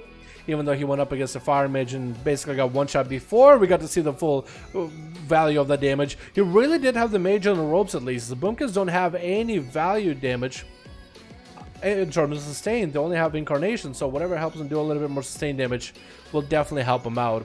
It's gonna be, oh, disarm as Demonic gets a Shadow Step onto Twisted, getting hit with a Maledict from the Rogue. Bash on Demonic, he has a Trinket, Cloak of Shadows Vanish, he has everything actually here. Cloak of Shadows coming up a little bit early with a stun onto Twisted, Trinkets out of it. It's gonna be a Bark Skin as well as Thorns, and Demonic doesn't have Cloak for that one. He's trying to get out of a silence effect. He doesn't really need to worry about a silence. He tries to almost avoid the silence. It's going to be Safe Chicken proccing out of him as Demonic actually going for damage. Demonic landing a kill at the end with that Vanish is getting to live another day. And only 2 rogues are left on Team Blue. Demonic going for food immediately. It's either going to be a Vinci. It looks like a Vinci is trying to walk up. Maybe. I think he's going to give him a full honor duel here by the looks of it. Because he knows he needs heals. And he's gonna stealth up. Maybe he'll see if he can get himself an opener onto Demoniac. Maybe just go for the eyes with a Vanish. Picking up the eyes. Not going for the Vanish. Thinks he can just go for a mount up. Demoniac definitely has advantage here with a sap. I think he should have been looking around the corners or maybe taking wider turns around the pillar. That's gonna be an opener by Demoniac. He is down on cooldowns. Cloak of Shadows and Vanish are down. Has evasion. Maybe Vendetta is up. Actually, he might have used a Vendetta on Twisted, so it might be down on defenses or offensives as well. But Vinci is going to go for a bit of a sprint. Demonic is going to follow up the same suit. Does want to get himself at least a bit of a reset. Short sap onto Vinci. Does find him out in the Phantom Knives. That is going to be a Kindle Shot onto Demonic. Vinci could go in for a big old all-in here. It's going to use the Crucible in order to get some damage. It's going to be a Kindle Shot reversal onto Vinci. Half a Kindle Shot though. An evasion coming out for Demoniac. Vinci still doing just fine. He's just going to go for a bit of Phantom Knives. Actually trying to see if he can trigger Demonic with a blind. Demoniac not going for it. He's doing just fine. Has plenty of health to work with. Because if it trinkets, he just puts himself in such a terrible situation. It better just allow Vinci get a full stun. Is going to be a stun opener. Vinci is able to maybe get himself a bit of Crucible damage. Is going to go for that Vendetta right now. Getting interrupted with a stun of Demoniac. I see he's going to go for Vendetta as well. Evasion up for Vinci though. Demoniac does not have evasion. Vinci actually got him locked out. Nothing he can do about it. And down he goes. Cloak of Shadows was up. Maybe could have cloaked and lived a little bit longer. Got him sick of concoction at the end. But that evasion ended up literally being the play. Berdul tried to get a big setup, big bite onto Vinci. Bash to follow Radford. So Vinci does have a trick if things ever go bad. He's just trying to get some dots rolling onto Berdul. He's going to get a safety trinket out of Vinci. Get the shot to follow as Vinci tries to make their escape, looking for a reset. Does he land a sap maybe on the guy? Nope, he does not, but at least keeps him in combat with the poisons. So at least just summon Berdul using the high mountain racial in order to catch up to Vinci. Does let a restart with a Garrote and a cheap shot to follow. Very DR'd. Vinci is still just trying to get himself out of that situation. Needs to make sure this poison's running on Berdul. Does get himself Warlock House and to keep himself afloat. Thorns are up for Berdul. Has a Cloak of Shadows to deal with it. Maledict onto Berdul. Shortest kidney in the world. But Berdul is at least going to get locked out. Well, heals has to use a wall here. Vinci is still in quite a bad situation. Has vanished if things ever go bad. Berdul is still sitting at about half a health. Vanish coming out for Vinci. Does he land a sap into Berdul? Lands like a road instead. Needs to get calm points up and running for another Kindle Shot. Bash to Vinci. Has a trinket. Decides to trick it out of it immediately. Berdul popping back into cat form. Trying to go for a big old bite onto Vinci. Trying to get some damage in. Vinci is trying to make sure keeping him slowed with poison knives the best possible. Does land a reversal kidney. Trick coming out for Berdul. Vinci doesn't have any defenses. Just trying to do what they can. Smoke bombs. So Berdul has to run into it. Cannot quite catch up to Vinci. Does catch a restore though. That's going to be a nice big old rake with couple bleeds rolling. That's going to be quite huge dots. Actually trying to use poison knives every time Berdul swaps forms, so he still stayed slow at all times with a blind coming up at the last needed opportunity. If you have a full Kindle Shot and a little bit of damage back to back, you might have yourselves a good setup. Eventually perfect time to recover a little bit of health. That was so close, dude. That was just back and forth, and eventually so close, teetering on their edge, man. But the poison knives are so perfect on global. Every time the cat is going to swap from cat to travel, evasion is up, allowing Vinci to get 100% guaranteed to dodge anything that Berdul is going to throw at him, and Perda trying to punch a rogue without having anything else. Scorches are coming, Pyroblast to follow, and it looks like Vinci might be going down. Does end up getting taken out, and it's going to get a Nova onto fast skills. With a trinket out of the Kindle Shot to follow. Meteor coming down. Maledict rolling to fast skills. He does cloak it. As there's going to be combustion coming out of Perda. Trying to see if he can do anything. Does have Maledict rolling himself as well. Fast skills getting a bit of a restealth. Perda is lowish on health. He's waiting for the rogue. Going to go for a bit of food. But a sap is going to keep him out in place. 9 minutes in, 30% dampening though. Can fast skills come back? There's going to be Perda, Rebirth, Karma GG port. That's quite a few people, man. Quite a few people to get through. Garrod coming in onto Berta. Mark for a kidney shot onto the mage. He might have to go for an ice buck here if Fastkill is able to get enough damage. Berta, if he's able to get himself a shield up and running, does get a shield. This is going to be heavily DR'd. Fastkill is dropping down a smoke bomb right as he get hit into that Nova. Oh, chicken out of the freeze. Catching a restyle, so even if Berta did continue on the cast with a greater pyro, Fastkill will still count a reset. Polymer coming out, it is going to be DR'd though. So Berta is still in a very bad spot, still might need to use Ice Block here. It's going to be Shadow Step for Fastkill, didn't even get out that greater pyro blast in. And Berta got in out of the Ice Block a little bit early after that cauterize. Interesting. Trying to go for Flame Strike. Fastkill is nowhere to be found though. He's on the left, right, booping side to side. Does get hit with a Nova though. Supporter does catch him out. Does Fastkill get out of combat? Blind to follow. Had to use the blind. Did not want to put himself in that position. I was actually thinking maybe like if you don't throw knives, when you get hit with the Frost Nova, with how long it takes for Berta to cast the Greater Pyro. Does he get frozen? He does get frozen. Perfect opportunity for Berta to finally go for Greater Pyro. Does he sit in it long enough? He does. That's going to Meteor to follow. Does land a kidney shot onto Berta. Needs to go and do as much damage as he can. Not a lot of defenses left. Berta could actually maybe survive this long enough. Could get a breath onto Fastkill using Crucible defensively. Scorches and Pyroblast are coming out. Fastkill does go down. Berta taking out the Rogue. Well done. Demoniac and Avinci coming with 2 kills. 3 kills and Berta finishing off that Rogue at the very end. Very well done, boys. Absolutely high done, my man. Wow, that damage, I know, right?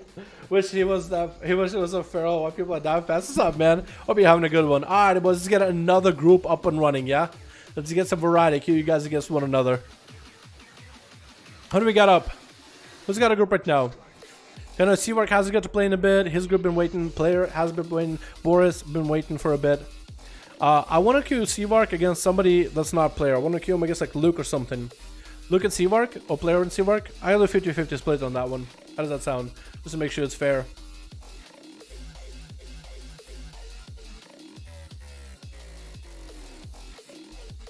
Luke, Seawork, Luke, Seawork player. Either one of you guys is gonna go next. Let's do Seawork player heads, Seawork tails. Seawork player heads, Seawork tails, and it's tails with Seawork. Now you guys can even get mad at me for picking favorites. I literally did RNG. 50-50. Because both of you guys gotta play, but one of you gotta go first, the other gotta go second. Because I would queue you guys against one another, but you guys already played each other. So I'd want you guys queuing other people, man. Seawork shall go first. I'm okay with that. Is that NA if you are EU? It is NA if you are on EU. Yes, Saturday is NA. Friday is EU, boys. Alrighty, we got mostly same team on Team Red, I think, yeah? Yeah, actually. Alrighty, boys. Ooh, get Shadow. Ooh. So Twitch, we got Adored on Team Blue as a Shadow Priest. Wow. Okay, good luck. You need it. Oh, really, I wish you the best of luck. We also got Seawork playing, I think, more of that Fire Mage. Oh, look at all party. We got Kenshi in the back. We got Peachy playing Boomy. And we got Shadow on that Demon Hunter versus Team Red. We got Hesh one for a big old 1v4 earlier. We got Kazuo the DH, Nike as Assassination, Valorant as a Retribution Paladin, and Zach as a Demon Hunter. Good luck. Have fun, everybody, as per usual. I don't even need to repeat the rules. You guys know exactly what the rules are, right? You guys exactly know what the rules are. Looks like Kazuo is going to be going up first. Get a little bit of an honor duel against who's it up? Kenshi? It is going to be Kenshi from Draenor. Try to give a bit of an honor duel. Maybe. Just maybe he's got a plan. Ah, he's doing nice. He's being nice. He's waving. But what if he walked up to him and then stunned him? Bam, opener. And it's like, oh, I didn't expect it. Alright, Kenshi versus Kazuo. Demon Hunter versus Monk. Literally two of the most agile, mobile, self-healing classes in the game right now when it comes to 1v1s. Actually pretty good. Kenshi getting hit with an Imprison, actually swapping that Imprison around with an Incap onto Kazuo, forcing a trick it out of Kazuo with a stun to follow Kazuo.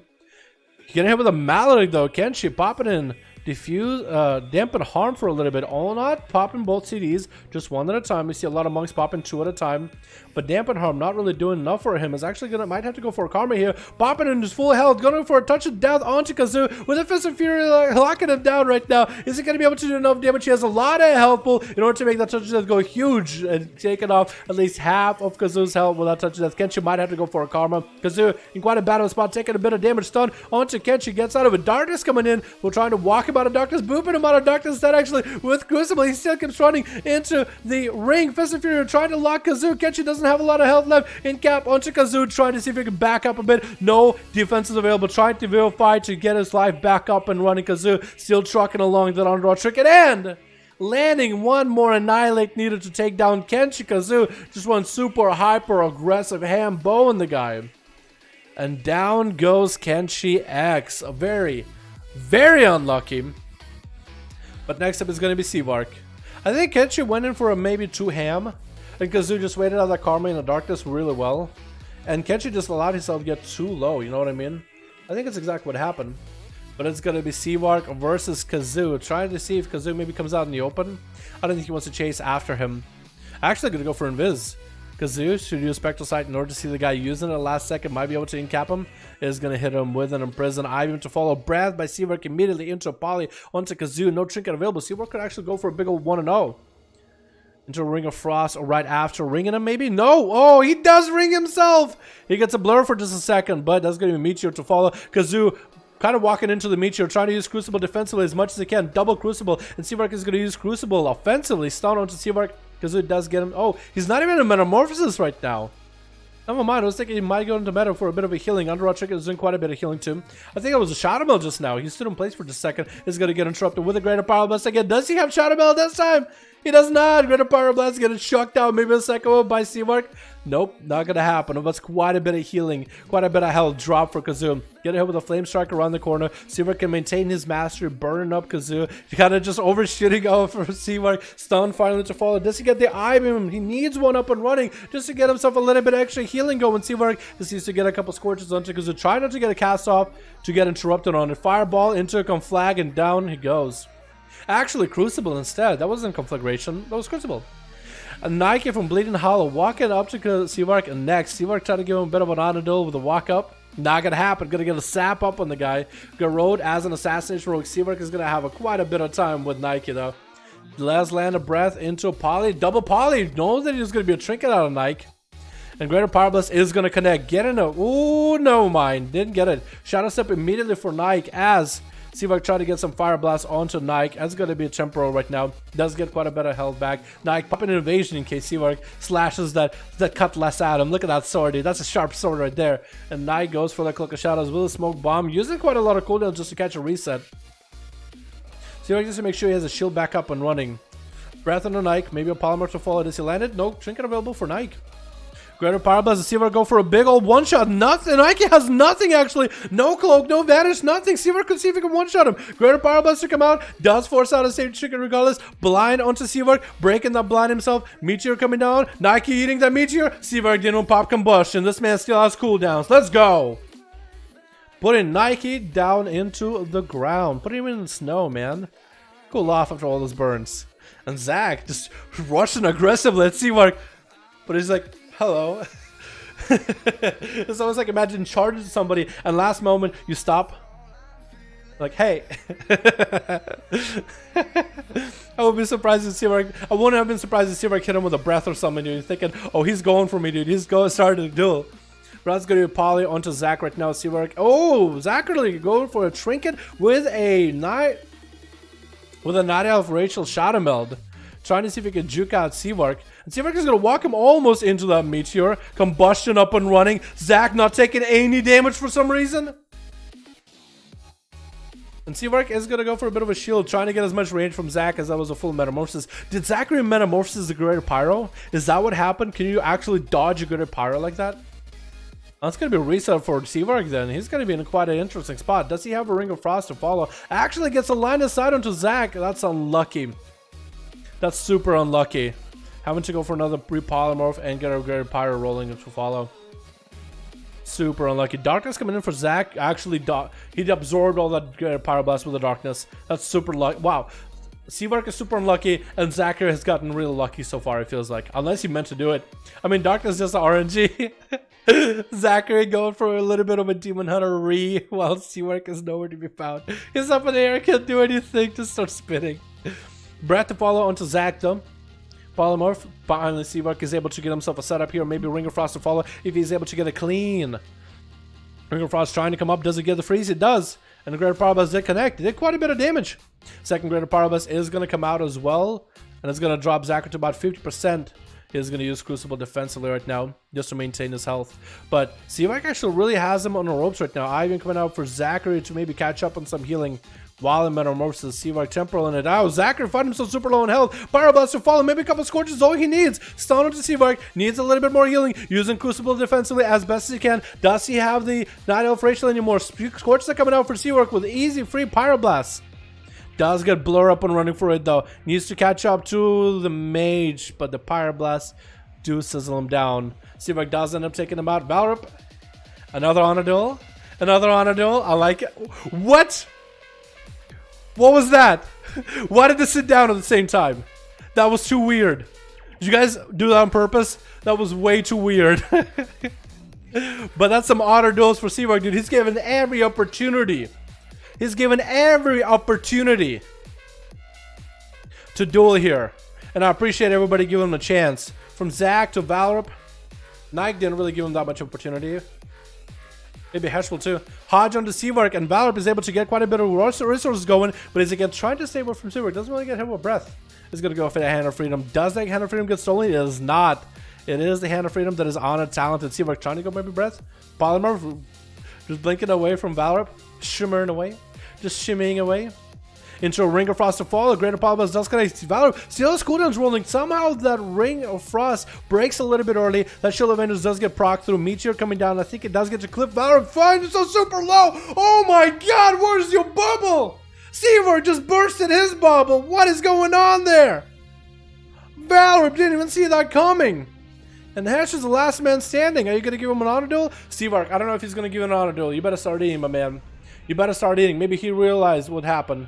Because everybody else gave him honor duel. Hesh is new. It's the first time we see him. Is he going to give him? It looks like he's giving him a bit of an honor duel. He letting him heal up. Letting him get some setup. Getting him enough health. Set up a port. And he's going. Polymorph coming out for Seavark right now onto Hesh with a Greater Power. Ring of Frost to follow. Wombo combo. Connects. Actually breaks. He was a little bit too far away from Hesh. Or at least started that Ring of Frost a little bit too early. Because Ring of Frost froze him, then he got hit by Greater Pyroblast. Ring of Frost broke. But usually it should be like Greater Pyroblast is in the air. It is going to connect. You get frozen. Greater Pyroblast attacks, but it's Greater Pyroblast, then Ring of Frost. So it doesn't overlay one another or counter each other. Fist of Fury coming out for a Hesh. Seavark coming out with a temporal at 25% dampening, however. Root onto Hesh with a breath to follow. Does he land a full polymorph here? He does. Trinket could be coming out for Hesh. Doesn't need the Meteor coming in for Seavark as he's going to go for full combustion. Big Pyroblast. Hesh does take so much damage out of a single Meteor, and a Greater Pyro. Seavark does not use blinks to catch up to Hesh. Trying to go for the long corners of the pillars. Just trying to take some time. He's going to go for food, which is going to force Hesh forward. Ringing him just to boop him closer. Breath to follow. Probably going to get a Trinket this time. Almost. Did he even finish that Ring of Frost? He did. He did finish it. And Seavark trying to go for a bit of a Mato, trying to get away from Hesh. Gonna be a touch of death. And Seavark is gonna get some mobility. That's gonna be a bit of target's loss for Hesh to stay mobile. Temporal coming out for Seavark, landing under the polymer for Hesh, going for a Pyroblast regardless afterwards, even though touch of death just hit him with a Fireball to follow. And it's gonna get a dot Trinket out to Hesh as he's popping in dampen magic for Seavark. It's gonna be quite bad. Shrinking it out of that leg sweep. Hesh going for Whirling Dragon Punch, but that forces a separation between him and the Mage. Wall coming up as the Meteor comes in. Karma for Seavark is gonna ice block it immediately. Hesh is actually in a bad spot, doesn't have any more defenses at all. I was thinking Seavark might have gotten out of the ice block and just went for maybe Pyroblast Scorches onto Hesh. But looks like he's going to go for a bit of a reset. Ring a piece on one side. Seavark is going to get himself a little bit of distance. Next, in-cap and stun could be bad for Seavark. In-cap. Does he get a leg sweep? It does get images up and running. Breath onto Hesh. Steals the Trinket if things ever go bad. Unless he used a... Yeah, he must have a Trinket. That's going to be full poly into a ring. Does he walk into the ring? No ports out of the way. Greater Power Blast still might be able to connect. Does finish out the Greater Power Blast. Temporal for Seavark. Barely any health left. Hedge barely has any health either. Fire Blast are firing from Seavark. Vilifies are coming in for Hedge. No blinks available for Seavark. Power Blast is still charging in. Breath to follow. Meteor right after Hedge. Does he get hit by a Meteor? He dodges it. Fireball out of Seavark. Hedge barely any health. Leg super punch to Seavark. Trying to get some Vilifies. He burns to the ground. Oh my god. Seavark with a mastery. Big old 5-0. Oh my god. He did it, boys. Seavark, man. Let's go, boys. Very well played by the both of you. That was so good. Wow. And Seavark is like, dude, I want to play a Feral. Dude, I want to play a Druid. Dude, I think he was made to play a Mage, honestly. I was so scared. You did just fine, dude. Holy shit, let's go. Alrighty, boys. I shouldn't have come out and got him that last G-Pie. You live and you learn. It's all fun anyway. It's all just for fun. Very well played by the both of you. You guys really put on a show. That was fun to watch. I was gripping, dude. That was awesome. That's the games I like, man. The games where you're just like, oh my god, what's gonna happen? But everybody's just playing perfectly. Only one is gonna come out on top. After G-Pie to win, which you cannot run it. Yeah. Maybe Blizzard will change G-Pie and Fire Mages on how much damage they do, and you won't need to G-Pie anymore. Maybe. But I think G-Pie is the way they got it going on right now. Long ass cast. I think it's kind of cool. It was fun for Legion. Mages win NA. What's up, cats? I can hate him, a man. Mages are pretty good in NA. That was honestly one of the very good 1v5s. Better get a quick upload. Yeah, you know, man, dude. You know it.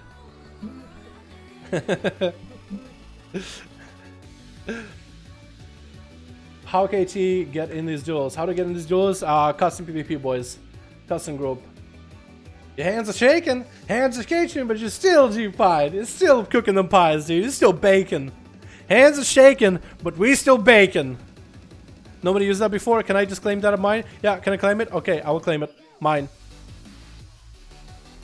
Switch. Who do we got today? We got ourselves Bardu on Team Blue. Please be out of cat from Melissa or Dylan. My guy, we got Demonic in the back as well. We got Karma GG, Port, Perda, and Rebirth versus Team Fast Skills with Lucron, with P-Blood. Shock me, baby. Getting a second run of these, and Wanwa. And it looks like Lucron is going to be going up first. Demonic Gateway, he is going to be going for a Succubus pet versus Karma GG Port. Very interesting choice. Ooh, Honor Duel. Nice little bow. Nice little bow amongst the two.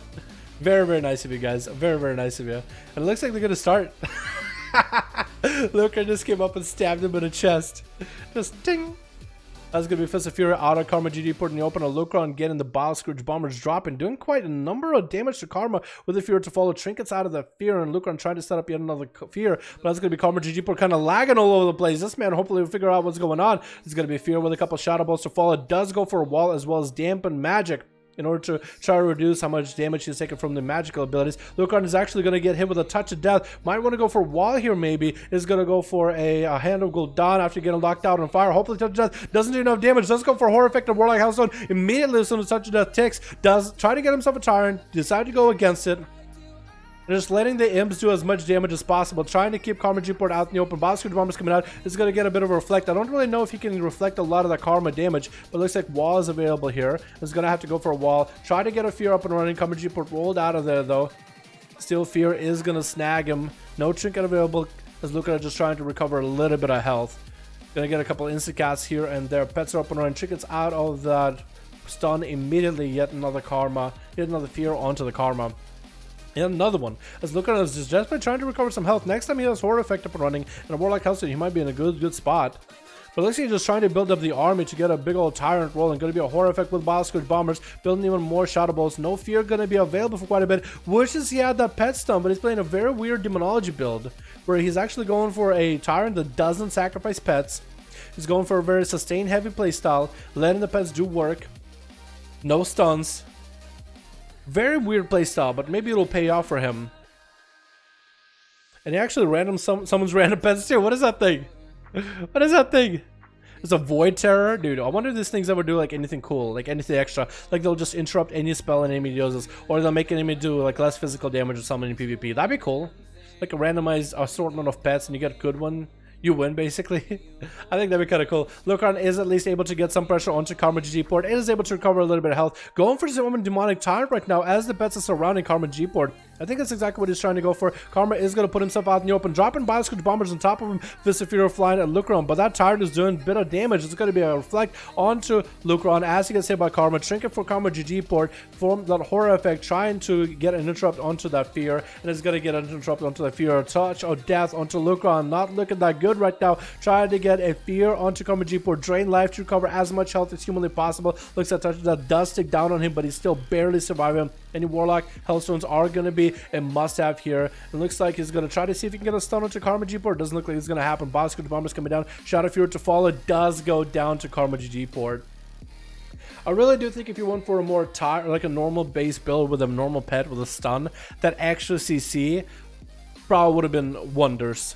I know what he was trying to go for. It's a weird, interesting build for Demonology Warlocks in PvP, where you have the Succubus and you do more shadow damage and shadow flame damage. So your pets do their damage a little bit stronger. Your Shadow Balls do a bit more damage. Your Demon Balls do a bit more damage. But I don't know. I haven't seen that build. I've seen people use that build, but I haven't seen people obliterate things with that build. I remember back in Legion, you had a combo with your artifact weapon, where it would do Shadow Flame damage and would sacrifice a portion of your pet's health. And if you had your Succubus, it would increase the Shadow Flame damage of that ability. But I don't know if it was that good in BFA right now. Maybe they should have did something different with that honor talent before BFA. Fast Skills is up next versus Karma GG port, hitting it with a Maledict. Karma GG port is going to be popping that Karma with a blind to follow for Fast Skills, looking to catch a full reset, which is going to clean out Karma with all the dots as well. Karma sitting about half his health right now. Fast Skills better catch a sap on the guy. Actually, for some reason, that sap just didn't happen. Maybe the Karma was still ticking down on the guy, but he's trying to build some calm points off of Karma GG port. Karma GG is lagging quite a bit though.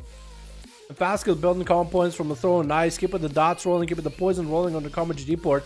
He's going to have a Kidney Shot available anytime now. Karma should have a trinket sometime soon though. Does catch a resell for a second. Kidney Shot into Karma GG port. Should be able to get a Garrode, Rupture and everything. Maybe build up calm points for a big old Envenom. Fist of Fury coming out before that Envenom to get parried into in-cap as Fast Skills try to get out of that situation. No more Karma available for Karma GG port. So Fast Skills actually might just have the kill here. A few more Envenoms and needs to keep the poisons rolling, needs to keep the dots rolling. Vivify to follow after the Crucible. And Karma GG port is barely hanging in there on a hangnail.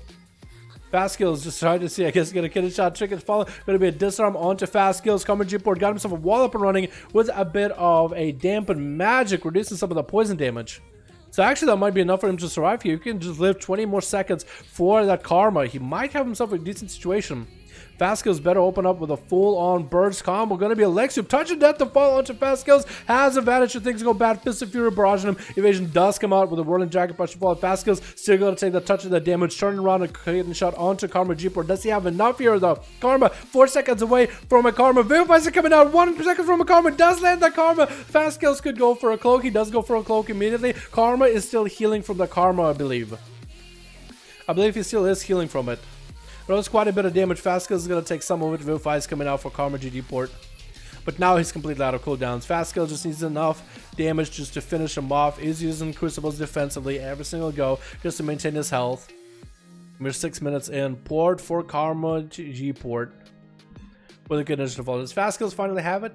So maybe Toxic Blade, double Mark for Death and Venom, Mally to follow. I really don't think. How is Karma GG port surviving this? Does Fast Skills just not have enough damage to win this? One Crucible would do it. Down he goes. Took him a bit.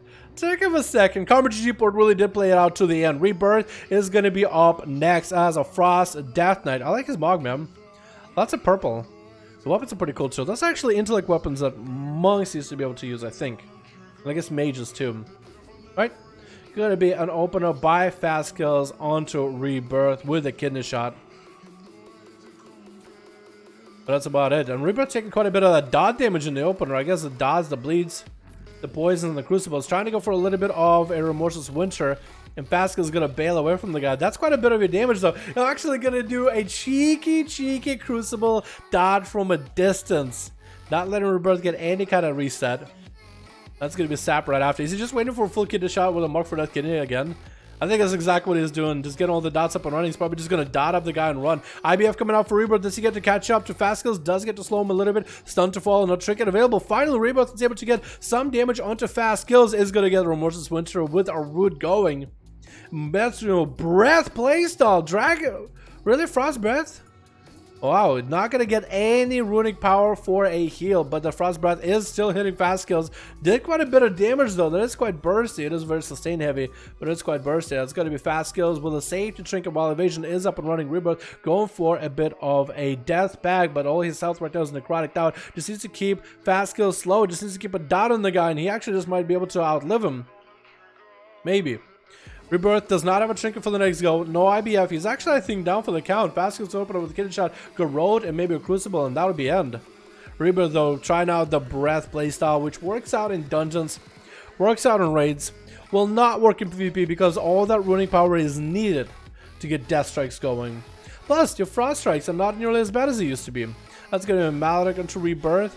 As Fast Skills getting the dots up and running, even if Rebirth does get things set up, trying to go for transfusions desperately, and down he goes. Even the Underrot Trinket couldn't help the guy. But next up is gonna be Demoniac, though, getting the kidney shot onto Fast Skills, trying to see if he can just end him in the opener. Full dot setup playstyle. Fast Skills gets a mark for death onto Demoniac. Kidney shot to follow, just looking to get the kidney shot as a peel away. 8 minutes though, 23% dampening. That's going to be Shadow Step by Demonic as he catches himself a re-stealth again, getting a fresh go road onto Fast Skills with a Maledict to follow. Not going to let him get any kind of heals. The dots are going to do quite a number of damage. Fast Skills landing himself a smoke bomb. Could maybe go for a sap off of that on Demonic, but looks like Demonic gets a re-stealth instead. Kills his shot and down he goes. Demonic taking him out. P Blood as, are you playing sub? I think you are playing sub. Is up next. We'll see how it works out for him, because that's going to be Assassination versus a Sub Rogue Burst versus, I would say, sustain damage. I mean, Assassination can also burst too.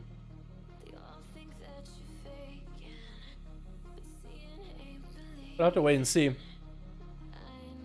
because it is going to be a stealthy duel. We're 9 minutes in actually, so almost 30% dampening. P Blood, Shock Me Baby, and Wana are still alive on Team Red, while Team Blue still has Bordul, Demonic, and Perda. Demonic tried to go for a bit of a Phantom Rise, trying to see if he can find P Blood, which would help him out. Kidney shot is going to be available. Actually goes for a Nightblade instead onto Demonic with a cheap shot to follow. Could get himself a big setup. Triple cheap shot already? Demoniac, oh, now that was a triple cheap shot. Looks like P Blood messed up something about his opener. He got those cheap shots, but didn't really use them back to back to back. Demonic is popping that evasion a little bit early. P Blood still has a plenty of defense. Demoniac might need to get hyper offensive with P Blood. Got at least some dots rolling on the guy, so he's going to make it harder for him to catch a re-stealth, and he's still taking damage. Not going to have an easy recovery. Catching a re-stealth for a second. If he can Shadow Step after P Blood, he might have a good setup here. Trying to go in the other direction. P Blood catching almost to catching a re-stealth, but that's going to keep him out in the open. Demonic better get, oh no. P Blood catching a full reset. They're actually going to go for the eyes immediately. Maybe a Vanish to follow. No Vanish available. Demonic is going to go into the room. Does P Blood see him? He doesn't see him. Demonic sat in the corner perfectly. P Blood should be able to see him now, right? Yep, gets him out of stealth. That's still going to be Shadow Step, still Subterfuge available. Could have Shadow to P Blood. Holding on to every defensive against Demoniac. Demoniac is down on evasion though, which is going to allow P Blood to basically evade all of that Vendetta damage once it happens. Is people going to go for Blood of the Enemy?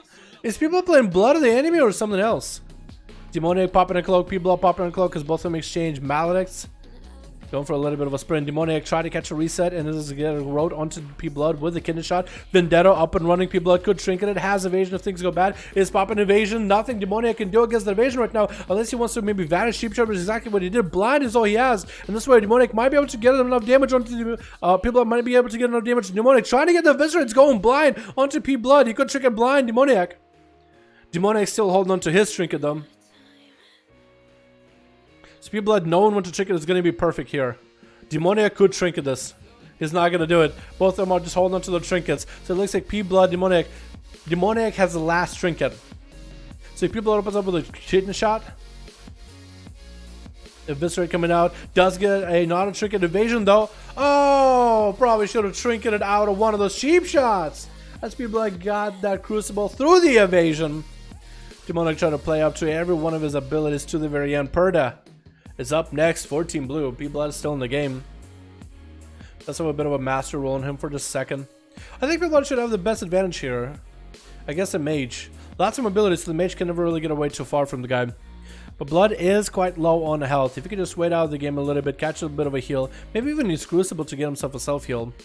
You know, cycle the first rank of Crucible, second rank of Crucible to make sure he has a third stack. Does go for a bit of a heal, but it got caught out in the open. Smoke Bomb is available. Does play Smoke Bomb game with Perda. Shadow Step in him as he walks into the Smoke Bomb. Cheap Shot to follow as Blood goes for a bit of damage. Blood doesn't have a lot of health left at all. The Pyroblast coming out, and Perda does chase after the guy long enough. Wanwa is going to be up next. Stunner to Perda. He doesn't sit there long. Does get a Nova with a Ring of Frost, and it's actually going to freeze the DK. The pets are going to do a bit of damage to Perda. Trinkets out of it last second. AMS coming out. Does he get a Maledic rolling too? Look like one of those two got a Maledic rolling. That's going to be some Necrotic stacking up with Perda as he goes for a Meteor Combustion to Wanwa. Trying to see if he can make those Pyroblast work. Breath into Wanwa for just a second. Into Scorcher afterwards. Wanwa needs to get himself as many defenses as possible. Goes for a Death back right now. Perda might be able to scorch him down though. No healing available for Wanwa. Icebox still available for Perda if things ever go bad. And Wanwa just might melt. Hey, it does melt. Oh my goodness. Shock me, baby. Last man standing on Team Red. Probably going to get a Lightning Lasso into Perda. Doesn't want to use it. Really doesn't want to use it. Doesn't want to Trinket. Doesn't want to Trinket. Really doesn't want to Trinket. Greater Power. Oh, Trinkets instead. Literally, Lightning Lasso would do it. Why would you not Lightning Lasso? Oh my god. And now it's going to be a board duel versus Shock Me Baby Feral versus Elemental Shaman. It just comes down to these two, huh? Bleeds versus Meatballs, I guess. Lightning Lasso onto Bardul. He trinkets out of it immediately as he got himself some damage rolling. Looks like maybe it's Incarnation, so it's really just trying to get super heavy into the damage. Stormkeeper trying to come out for Shocking Baby. Does get interrupted. He's trying to juke out Bardul with a bash to follow. Look at Bardul. Wants to get some more big damage in. Healing Surges are going to be available for free for Shocking Baby. Getting quite a bit of damage into Bardul. Forcing a wall out of him. And that's going to be a big old Earth Shock for Shocking Baby to reverse the damage into Bardul. Trying to get himself a bit of a reset. Healing Surges are coming out for the Shaman. Bardul trying to see if he can get himself a regrowth or two. That's going to be a totem that will slow him down. I don't know if that totem puts him in combat. I think it's a dot that puts him in combat. And that is going to be Earth Elemental getting a short stun. Shock Me Baby try to see if he can maybe get a setup. Maybe a lot more Lightning Lasso. And does land that kill at the end with the Feral. Very well done. Fast with 2 kills. Perda with 2. Shock Me Baby with 2. Nobody else got to play. I like the games where everybody gets to play, man. That Crucible didn't want to hit that. I know, right? That's a yikes. But I understand what you're trying to do. I think maybe I feel like going Crucible for a self-heal in another area wouldn't have been a better option, honestly. You know what I mean? On the Feral now in your group. Alright, Seawork, let's get you going, yeah? Seawork on the Feral. I think we got time for about 1 or 2 more. How many more do we have? 54? Oh my god, dude. We gotta have NA catch up to EU. We've been getting some of the longer games on NA today, huh? I fat fingered it? Oh, it's okay. Yeah, sometimes it'll happen. Gonna go enhance some of my Power Shaman because I prefer the playstyle. And I hope Blizzard fixes enhance. Yo, Ark, I hope so too, dude. I think they're not gonna do anything to fix them for patch 8.3, but Shadowland's the perfect opportunity. Just giving more abilities to classes, I feel could help out Shaman a lot. I don't know if it'll fix out the playstyle, if that's what you have a problem with, but maybe the new gear and some class changes, spec changes maybe even, might help some classes out. Because right now the Essence system, I would say, holds a lot of the classes together. And some classes that are generally not that good are actually good because of the Essence. Some classes that are generally not a high level pick without the Essence would be basically dead in the water. Like in Handsome Shaman. But they're actually usable in the raids with the Rock Boy Essence for single target. In Mythic Pluses, they're actually quite powerful if they use Blood of the Enemy. They're really not that bad. You know, they're just not top tier, but they're really not that bad. Then what else we got? Shadow Priests were good before the Essences. Fire Mages, Frost Mages, Arcane Mages were okay, but they're much better with the Essences. It's insane how good they are. I would say Warriors are pretty good because of the Essences right now. They were pretty decent prior, but I think the Essences definitely help them. Elite Shamans were good when there's a multi-dot, but on single target, the Essences definitely help them. Paladins are really good because of the Essences now. Boomkin. Elemental Shaman or Boomkin is stronger in PvP. Elite Shaman right now. Boomkin would need to work to get some gear to make it work. 3 new. Let us go versus Lucron. Does Lucron have a group? Or is Lucron a player? We got C Vark. And I guess player, yeah. Somebody else got a group. Oh, what's this going on here? It's Chimmy! My man! How's it going? Hey. Can you see yourself in the mirror? That's you! That's you in the webcam. That's you, buddy!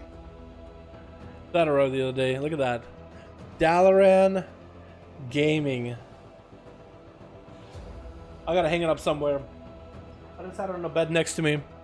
There it is, boys. You boys made it happen. We got a group. Alright, we got Lucron and Seawark. Perfect. Lucron was able to join the queue. F. Is it Lucron's group or maybe Lucron is offline? Lucron is online. Yo, whoever is with Lucron, pass him lead, please, and thank you. Is the top tier? Dallas top mustache tier. Looking for another G? Yeah, if you guys want to look for groups for 5v5 1v1 duels, go to Premier Group, Custom PvP, find a group, type 5, enter. And you'll find yourself 5v5 group on Alliance and Horde over on the NA for the day. Fridays are for EU, Saturday are for NA. Clap, clap. What's up, Fab? How you doing, my dude? Yeah, I posted it on the YouTube community section and on Discord. Yeah, I'm gonna hang this somewhere, dude. I'm still trying to figure out where I'm gonna hang. Either maybe here next to me, where I sit. Maybe a little bit next to the PC, like as you come into the door. Maybe next to the bed. I don't really know where I want to put it. Yeah, but we'll figure it out. Lucron is in players group. Do player versus Seawark? Oh no, they just passed the group. It said pass the lead to Lucron. Thank you, though, Zachary. Good. So that's a big old 1v5 by the way, my guy. Or 1v4. That was huge. Lucron and Seawark. Let's get those two going. I'm lead now.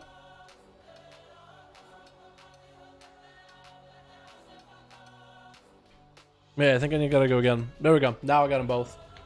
It's the 1 minute in the game on Ba. Yeah, you guys, if you ever see a group that you, most people are trying to get new groups up and running. They'll go into custom PvP to get some new people in. You guys should always be looking for it. If you don't see it, you can actually start your own group. Just call it something like 5v5 1v1 duels. Have me added on Real ID, and I'll queue you guys against one of the groups that's available. All you guys are more than welcome to make your own groups if you want to. Play bad in the 1v5 by Carry by Voodoo. The trinket? Is that good of a trinket, really? Because it doesn't seem like it does a lot of damage. Still, dude, that's a 1v5, man. Hey, take it as it is, you know what I mean? Alrighty, boys. Switch. Who do we got today? We got ourselves Team Blue. We got ourselves Karma GD port. On this team, we got Lucron. Trying out Demonology yet again. We got P-Blood as sub. We got Shock Me Baby as Elemental. And Vexatic as a Retribution Paladin. Man, it looks so good in this setup, dude. Look at that gear. You're not using the feet, or no, the feet not show up in Xander like that. And we also got Black Stabbath on Team Red with Seabark as a Feral Peachy as a Boomkin, Shadow as a Vengeance or Havoc Demon Hunter, and Zach as a Havoc Demon Hunter as well. Seabark gonna be going up first as a Feral versus Lucron, going back to the good old Felguard. We'll see how well that works out for him, because before he played with a Succubus, it's a very, very interesting option. Very interesting playstyle. Gonna be a big old bite out of Seabark in the open. Lucron trying to see if he can get a Fear. Trying to see if he can juke out a Skull Bash out of Seabark. Not gonna happen. He gotta hit him with a Bash instead, actually. Finally, Fear comes out, and Lucron is able to get himself some Soul Shards going with those Shadow Bolts. Maybe Fear again. Gonna be a lead for Seabark. Wall coming out for Lucron. Gonna get a stun onto Seabark. He's tricking out of his second stun with a time to follow. Does he get a horror effect after? Does get a horror effect. Barks get up and running. Oh my god, Seabark is actually getting obliterated. Barely surviving that. Still surrounded by the army of all those pets. Dimari Tarn waddling over there. Seabark trying to get back at Lucron. He's gonna go maybe for a Warlock port. Nope, not gonna happen. The pets are still attacking him from every corner. Regrowth coming out. There was so much damage out of Lucron, and Seabark can still play defensive using Crucible as a defensive right now, and Lucron needs to set up himself another set of pets, trying to go for a bit of a Fear setup onto Seabark. Does he have Cyclotronic? That could still be huge here. If you go for Cyclotronic, gonna get a hand to go down, at least get some pets up and running. Second hand to go down, and Seabark is gonna go for full reset. That was scary burst. And Seabark no longer, he only has one wall. He doesn't have a trinket. Next setup by Lucron, and it's over, man. Next setup by Lucron. He's got himself quite a sizable imp army too. Short stun onto Lucron. Gonna be a stun onto Seabark instead. Lucron could go for a horror effect setup here. Is gonna pop a trinket here. Maybe get himself a big setup. Nope. Gonna go for drain life instead actually. As the imps do dissipate. They don't last that long. They do get enough damage on Seabark.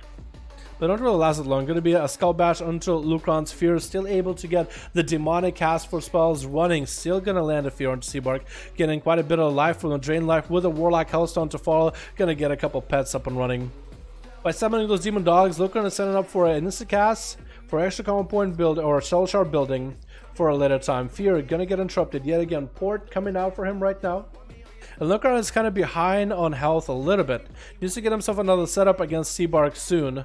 He wants to get a good burst going. Seabark is actually just going to light aside that Fear behind the wall. Doesn't need to use Skull Bash at all. Going to be a horror effect up and running onto Seabark. Lucron trying to buy himself a little bit extra time. This is going to get rooted out in the open instead. Fear to follow. Does he get Skull Bash? And actually going to be maimed. Instant trinket by Lucron. Actually, Seabark going behind the pillar to dodge the Fear. Bash to follow. No Skull Bash needed. Stunned by the pet. Going to be trinket out of Seabark. Fear to follow. And Lucron doesn't have a lot of health to really work with. Kind of in a bad spot right now. He's going to almost land a second Fear onto Seabark, sending the pets up and running to keep him in combat. Does get Reflect rolling to reflect it back to Seabark. That's going to be some damage. And down he goes. He gets one pet up and running. Didn't have enough time to get the big burst going. If he only had a little bit extra time, because he almost one-shot Seabark, he narrowly survived that burst. That was just the Tyrant obliterating him left and right. Demonology Warlocks don't have it easy though. Cyclone coming out for Seabark, getting hit with a Hodge instead as Vexity goes for wings. Seabark still trying to get a Cyclone, not gonna happen. Still trying to get a clone on the guy. He still might be able to. Just the Malik is putting him in a bad spot, trying to get himself a bit of a heal. And Vexity got himself some wings rolling. Doesn't have the mobility to catch up to Seabark though. He's having to actually mount up on a full mount, not even using the pony up by the paladins themselves. Picking up the eye as Seabark gets himself all the hots up and running, playing that restoration affinity. Vesitek's wings though did not really get that much use. Does deny the opener for Seabark for a full setup with bleeds. Seabark is going to get himself full common points of the Vexity do, so he's going to at least be able to get some dots rolling. With Thorns to follow, does Vex go for a Shield of Vengeance? Doesn't have it. Goes for Wings instead. Gets himself a bit of a flash of light while Wings are up, but didn't do as much damage because of those Thorns. Tried to do some damage. Was like, yup, Thorns are hurting. I better make sure I'm fully healed up. Seabark got himself full common points. Vex get himself quite a bit of Warlock Hellstone, I think, and maybe a bit of a Soul Heal. But that's going to be a safe trick of keeping him afloat as well. Wall coming out for Seabark. Has a second one if he ever needs it. Time to get offensive with Vextic while he's got it. He's going to go for as much damage as he can with Berserk up and running.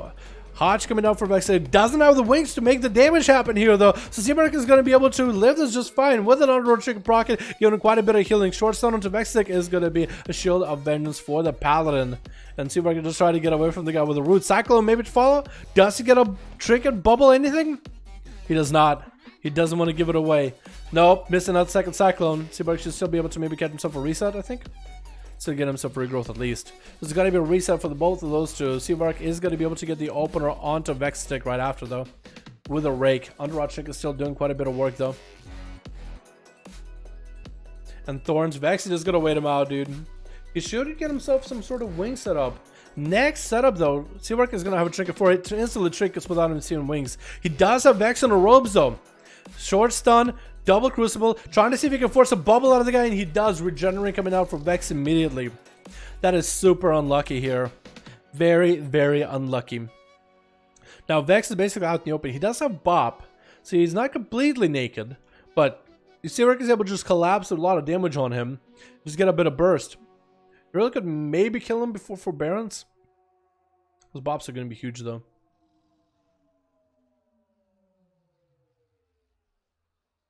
5 minutes in, 5% dampening rolling up. Actually, 6 minutes in almost. And Seabark not able to land an opener onto Vex. Thorns are up though. This is going to be a little bit of a leap. And Vex is going to go for that Shield of Vengeance. Perfect opportunity to get those Thorns to pop. But Seabark is going to just stay miles away from the guy. Just miles away. So Vex, what he needs to do is get himself a full setup, lots of resources, Execution Center is already running on Seabark, make sure he doesn't have a wall going, and then Hodge him and pretty much try to see if he can one-shot him. But see, we're going for the full-on A&D spamming. Hodge coming out with Execute Descendants. Wings are up for Vexedic, using the middle-long wings to try to get the most damage to Seabark. It's going to get him down to half his health with a Maledict to follow to continue the pressure into Seabark with Crucibles after him. The Maledict is going to stop any healing Seabark is trying to do. Just try to see if he can heal through the Mally. Is going to use himself Stampeding Roar and Power Shift and just to stay mobile. For Vex, though, that was a decent setup. Next Hodge he gets could be huge. Keeping Seabark in combat, though. Hit him through the wall. While the Hots are running for Seabark. He's going to have to mount up. Seabark might be able to get himself an opener. Does land it. If Vex can get himself enough holy power. No, not going to be able to do it with the Thorns. Decided to go for a little bit of a self-heal instead. So next time Seabark is definitely going to have a trinket for the next Hodge. So Vex, the longer the game goes on, like I guess the more likely he'll get his bubble bag. But it feels like Seabark, every time Vexedic has Hodge and Wings, that's his opportunity to score in some real damage. Popping Wings right now and just maybe trying to min-max those Wings. Seabark only has one wall to deal with it. Gonna be tricking out Vex out of that stun. Shield of Vengeance is up and running. Gonna get hit with the Root Cyclone coming out. Can't even bop it actually. Second Cyclone does land it. Is it gonna be 3 for 3? 3 for 3. All 3 Cyclones. What? Was that a chi bounce? Did Karma GG4 just throw a chi at Seabark or something? Huh? I thought it was a bounce chi for a second. Weird. I'm watching you, Karma. You're like the only monk here, dude. Is that just me, right? Monk healed. Lol. Wait, did he actually just heal the guy? I mean... we'll see. Vex, though, is taking a lot of damage. Crucible coming out. Barely any health left. Told you. The longer the game goes on, the harder it is going to be for you to come back. You have Bubble, you have Bob, and you only really do substantial damage to your Wings, especially against the Feral, who has so much self-healing throughout the fight. It's a little bit nuts. Next up is going to be P-Blood. I think he's still playing more of that sub. It could be Assassination at this point. Could be. Maybe. This is going to be a stealthy duel. So trolls can become holy warriors now. Wow. Zendalari trolls always could. But even when they were like enemies back in WoD, back in Mob, they actually technically had a paladin class as a like one of the enemies. Because you know there were like ads from Thunder King, Throne of Thunder boss fight or whatever, a raid. They technically had a paladin as a class back then. It's like a different paladin, not a holy warrior, but like a warrior of gold or something. I don't know. It's a little different. It's gonna be Seabark. Try to see if he can get some sort of a setup onto P-Blood with some dots. Big old bite. P-Blood needs to go for some sort of damage. Cyclone does interrupt it. Kidney shot to follow. Seabark is most likely gonna have a safety trinket to keep him going though. Trying to get as many eviscerates as he can. Might even go for a blind here maybe. Seabark popping in a wall. Perfect opportunity for P-Blood to pop that evasion and try to see if he can just keep Seabark on the ropes at least. Double Crucible to keep punishing him. Seabark using a Crucible to keep himself defensive. If P-Blood had a Maledict, that would have been perfect time to use it, but using it a little bit late. Seabark is just going to try to see if he can heal through the Mally. Actually leaping on top of P-Blood just to refresh his dots. Trinket out of Seabark off that kidney. Thorns or P-Blood could go for a cloak, but goes for a blind instead. If Blood has every cooldown available now, he might stand a chance here, man. I messed up. You think so? Maybe.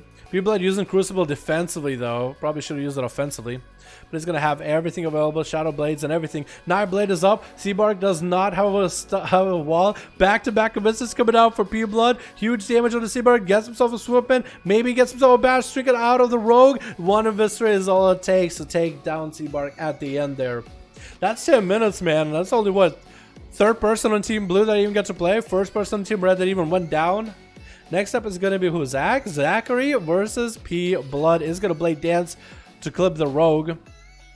So Blood is going to go for a kidney shot. He did get himself a kill onto Zachary before. Zachary looks like he doesn't have a trinket. I don't know what he used a trinket for earlier, but he's going to be down on trinket for quite a bit. This is going to be I-Beam for Zach to recover some health. 35% dampening. This is going to change the stakes of this game a little bit. Going to make the healing a lot harder to work with. Zachary going for a metamorphosis where he was instead of on top of P-Blood. And Blood is able to just run away from the guy, cutting him around for a moment. Zach tried to catch up with a bit of a blade dance. P-Blood setting up himself up on Night Blade. Maybe he'll get calm points in order to get himself a setup going. Does get Shadow Strikes going back-to-back. Stun onto Zach. That could be a big eviscerates back-to-back. Nope. Just has to back out for a second. Have to get a 1 or 2 eviscerates, get a Night Blade, and just go back to running. Just guide the guy around a little bit. Zach using Crucible defensively as best he can just to stay up in the game. He's going to get a stun to people. A perfect opportunity to get some damage going. Does get the Ivan rolling right after. Needs to stay on the guy's best possible. Blur up and running. Staying super hyper offensive. Blood is trying to see if he can get a setup onto Zachary. Chickens out of the cheap shot immediately. Blood has a safe chicken procking right now for him. Catching a vanish off of that. Zach's still super low on health. Does he have Spectral Sight? I don't think he does. I think he's trying to make his way over to the... Oh, he's trying to make his way over to the beginning of the arena with Spectral Sight in case P-Blood is at him. He could pick up the eyes too. Right before P-Blood walks his way over there. That's going to be immediate sap. And Zach is out of a trinket. If Blood has any comp points saved up on you, he does with a Knife Blade. Get a shot to follow. Looks like he might have enough damage off these Shadow Strikes. Does Zachary get enough healing from the underrun? He does. One more Eviscerate is all he needs. I-beam for Zachary while P-Blood is stunned. Smoke Bomb. Walks out of Smoke Bomb for just a second. Oh, wait. Oh, no, no. Oh, Underrod proc for Zachary, which is perfect. Kept him alive. He barely had any health. Another Crucible to follow. Blade Dance, which does get P-Blood in combat. Cheap shot to follow. Short stun by Zachary. Crucible to end it. So Blood continues trucking on. Peachy's up next as a Boomy. This is a big old Boomer. Okay, Boomer. Incarn to follow immediately for Peachy. What is that? Was that a random proc for Incarn? Was that Vision of Perfection maybe? Does Trinket out of it. Getting a couple Star Surges. Cloak Shadows coming up for P-Blood immediately. And Peachy going to bear form. It looks like that was a random incarnation of Vision of Perfection, honestly. Looks like it was. I don't know how, but it was. Randomly got it. He's like, alright, let's go. Let's do it. Nabla getting set up for P-Blood. Peachy is going to bar skin this. Not going to sit the stuns long at all. The really short stuns. Perfect opportunity for him to maybe go for a bit of damage. Trying to go for Regrowth back to back, but that Maldic is going to stop that play. Trying to maintain the dots on P-Blood. If Peachy has a bunch of proc trinkets, he might be in a good spot. Blood going for a blind on Peachy, making sure he doesn't get any reheals. But if you do 1% dampening, do you really need it? Sap coming out. Does Blood have any dots on him? If he does have any, they don't really look like it do a lot. Does get a Knife Blade in. Kidney shot onto Peachy before the Thorns comes in. Blood has an opportunity to get himself big of a is there. Cheap shot maybe a little bit too early. Sage Chicken rocking out for Peachy. And he's going to go into bear form for just a second. Get that renewal. Oh, no, he's renewal earlier. But those Thorns are up and running. Sap, though, for Blood. Peachy, though, not able to sit in sap at all. Still has a dot running somewhere. Does catch a reset himself, actually. Walked on top of P-Blood for just a second. I think he tried to sap him just now. Is he trying to sap him, but he's super DR'd? I think that's what's happening. He sees where he's at, tries to sap him, but he's DR'd. Sap and Blackstab does get hit with a swipe. Peach is still picking up the eyes. I don't think he meant to. That's going to be Incarnation by the Boomy. Star Surge 1. Does he get a second one in there? Maybe get a shot onto Peachy. Does go for a little bit of a Bardic Skin right after. Needs to get Thorns up and running if at all possible. Cheap shot again by Blood. Trying to see if he can watch out Peachy with a bit of a Viscerate back to back. And that's going to be a Crucible to end that game. Rogue Blackstab with opening up with the Kidney Shot. Going to be heavily DR'd. Evasion off for P-Blood right now. That's going to be Crucible going through the evasion. Try to use Crucible of his own just to stay alive. Get a shot on a Black Stabber, but does go down. Karma GD port making his way over to Black Stabber. Does go for a leg sweep, which didn't even matter because it literally was just on top of that kidney shot. And Super DR. Black Stabber catching advantage. Reset still somehow out in stealth. Out of stealth in combat. Getting the kidney shot onto Karma G port. Trick is out of it with a blind to reset it completely. So Black is going to be able to go for a reset fully. 61% dampening. Not going to be allowed any kind of reheal for either one of these two. 15 minutes into this duel. Damn, the boys have been doing some long-ass duels on an A today. This is going to be a kidney shot into a bit of a Garrode for Black Sabbath. Just getting his dots up and running. Crucible to follow. Got himself quite a decent damage going onto Karma without even touching. The dots doing work. The poisons, the bleeds, as well as a little bit of magical Crucible damage. Going to be Whirling Dragon Punch for Karma GG port, but Black Sabbath does have evasion rolling. Vendetta rolling onto Karma. Might want to have to go for a Karma of his own. Does use Karma. Black Sabbath is going to get it with a touch of death. Does he get himself a Shadow Meld though? In cap out in the open. Does he Shadow Meld this? Needs to Shadow Meld so touch of death doesn't clip him. Doesn't Shadow Meld. Does get hit by it. Karma is going to Dragon Kick on top of the guy with a little bit of AoE. Does put him out in combat. Does catch a resell for a second. Fist of Fury locking him out and does go down. Shadow is the last guy left on Team Red from Altar Storm. Is going to go for a bit of a eye beam. Try to see if he can just shred through Karma. Does land and shock me baby. Getting a flame shock early on. It's going to be coming down to these two. Shadow still has Metamorphosis and every cooldown available. All he has is a flame shock on him though. Shock me baby has literally everything. Could be anyone's game. Trying to get a Crucible up and running to get a stronger Crucible going. Or did he get him with critical crucible? Maybe Shadow poked out and hit him with crucible because his health is going down a little bit. A little biggest lag coming out for Shadow. The light allows it to fall. Check inside of it. Metamorphosis on top of Shock Me Baby. Shock Me Baby has no idea what the hell's going on. This Demon Hunter's all over the place. Trying to see if he can juke out a kick out of Shadow by going for a Stormkeeper. Not gonna happen just yet. Does get a stun onto Shock Me Baby. He's just trying to heal through it. At 70% dampening, not gonna get any kind of healing. That's gonna be Demon Hunter flying up in the air. Shock Me. Does he have enough damage to outlast him? It's a damage race, and Shadow does more damage than a Rage Caster. Oh my god, just flying up in the air. Oh my goodness. I like the games where everybody gets to play, dude. That was some close games. People over them 3-0, dude. Very well played. Very well played. Vrakobit. Vrakobit. Yes, Sashimi. Vrakobit. That is true. For anybody that play Call of Duty games and you play the Russians and you hear Vrakobit, that means enemy down. Or enemy killed. Enemy KIA. I was being aggressive as I could. I thought it was very well played. See where I got up to an aggressive feral? I thought it was pretty good. Just man, I'm out for the night. Full group. Boris got a group, yeah. It's 7-11. I think we call it here, boys. It's 7-11. What's an awesome group of people? Game 6% damn people. Is the only one who wasn't lame. Really? I thought everybody played really well. Heard random Russian stuff from BO2 all the time. Black Ops 2, yeah, yeah. Probably like Granada, Vrakobit. What is another one? Which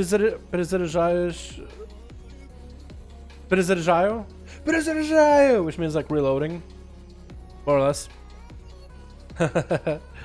Last one, we were waiting for a long time. Well, Seavar just got to play a player, just got to play Boris. Unless you got somebody else to go, I guess you, man. Do you even have a different team either? Don't lynch down Wyatt. Ah.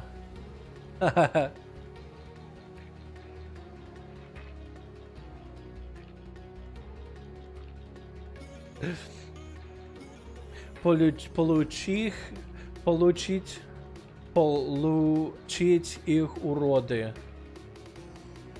Is that Google Translation, Zachary? Or is that like an actual like saying? Получить? It's like get them bitches, but получить is almost like get, like you get something in your hands. That would be the Russian word. Получить их is like ich. But it would be like a Russian thing, like theirs. Like something belongs to them. Urody is it's like ugly. It's like an ugly monstrosity kind of deal. It's more like you can call someone that. Bastards, maybe it was that supposed to be. Dutch translate, yeah, it's funny though. Google translation for get them uglies. Oh,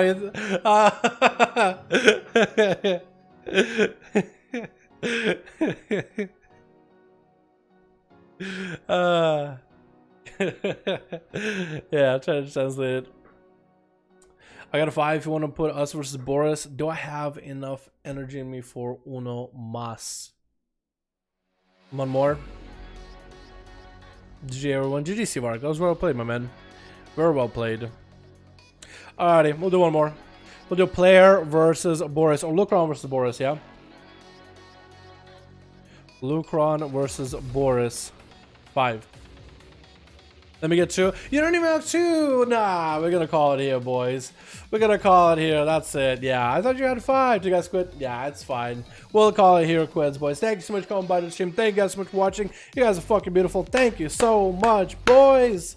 I appreciate all of you coming by. You're gonna call it here. I'm gonna go get some food, get some editing done, dude. I got some great games to show off for the day. Plus, I gotta get a video done for tomorrow morning. Thank you all so much. I appreciate all of you. You guys are fucking beautiful. And I'll see you boys next stream. Alrighty, boys. Peace.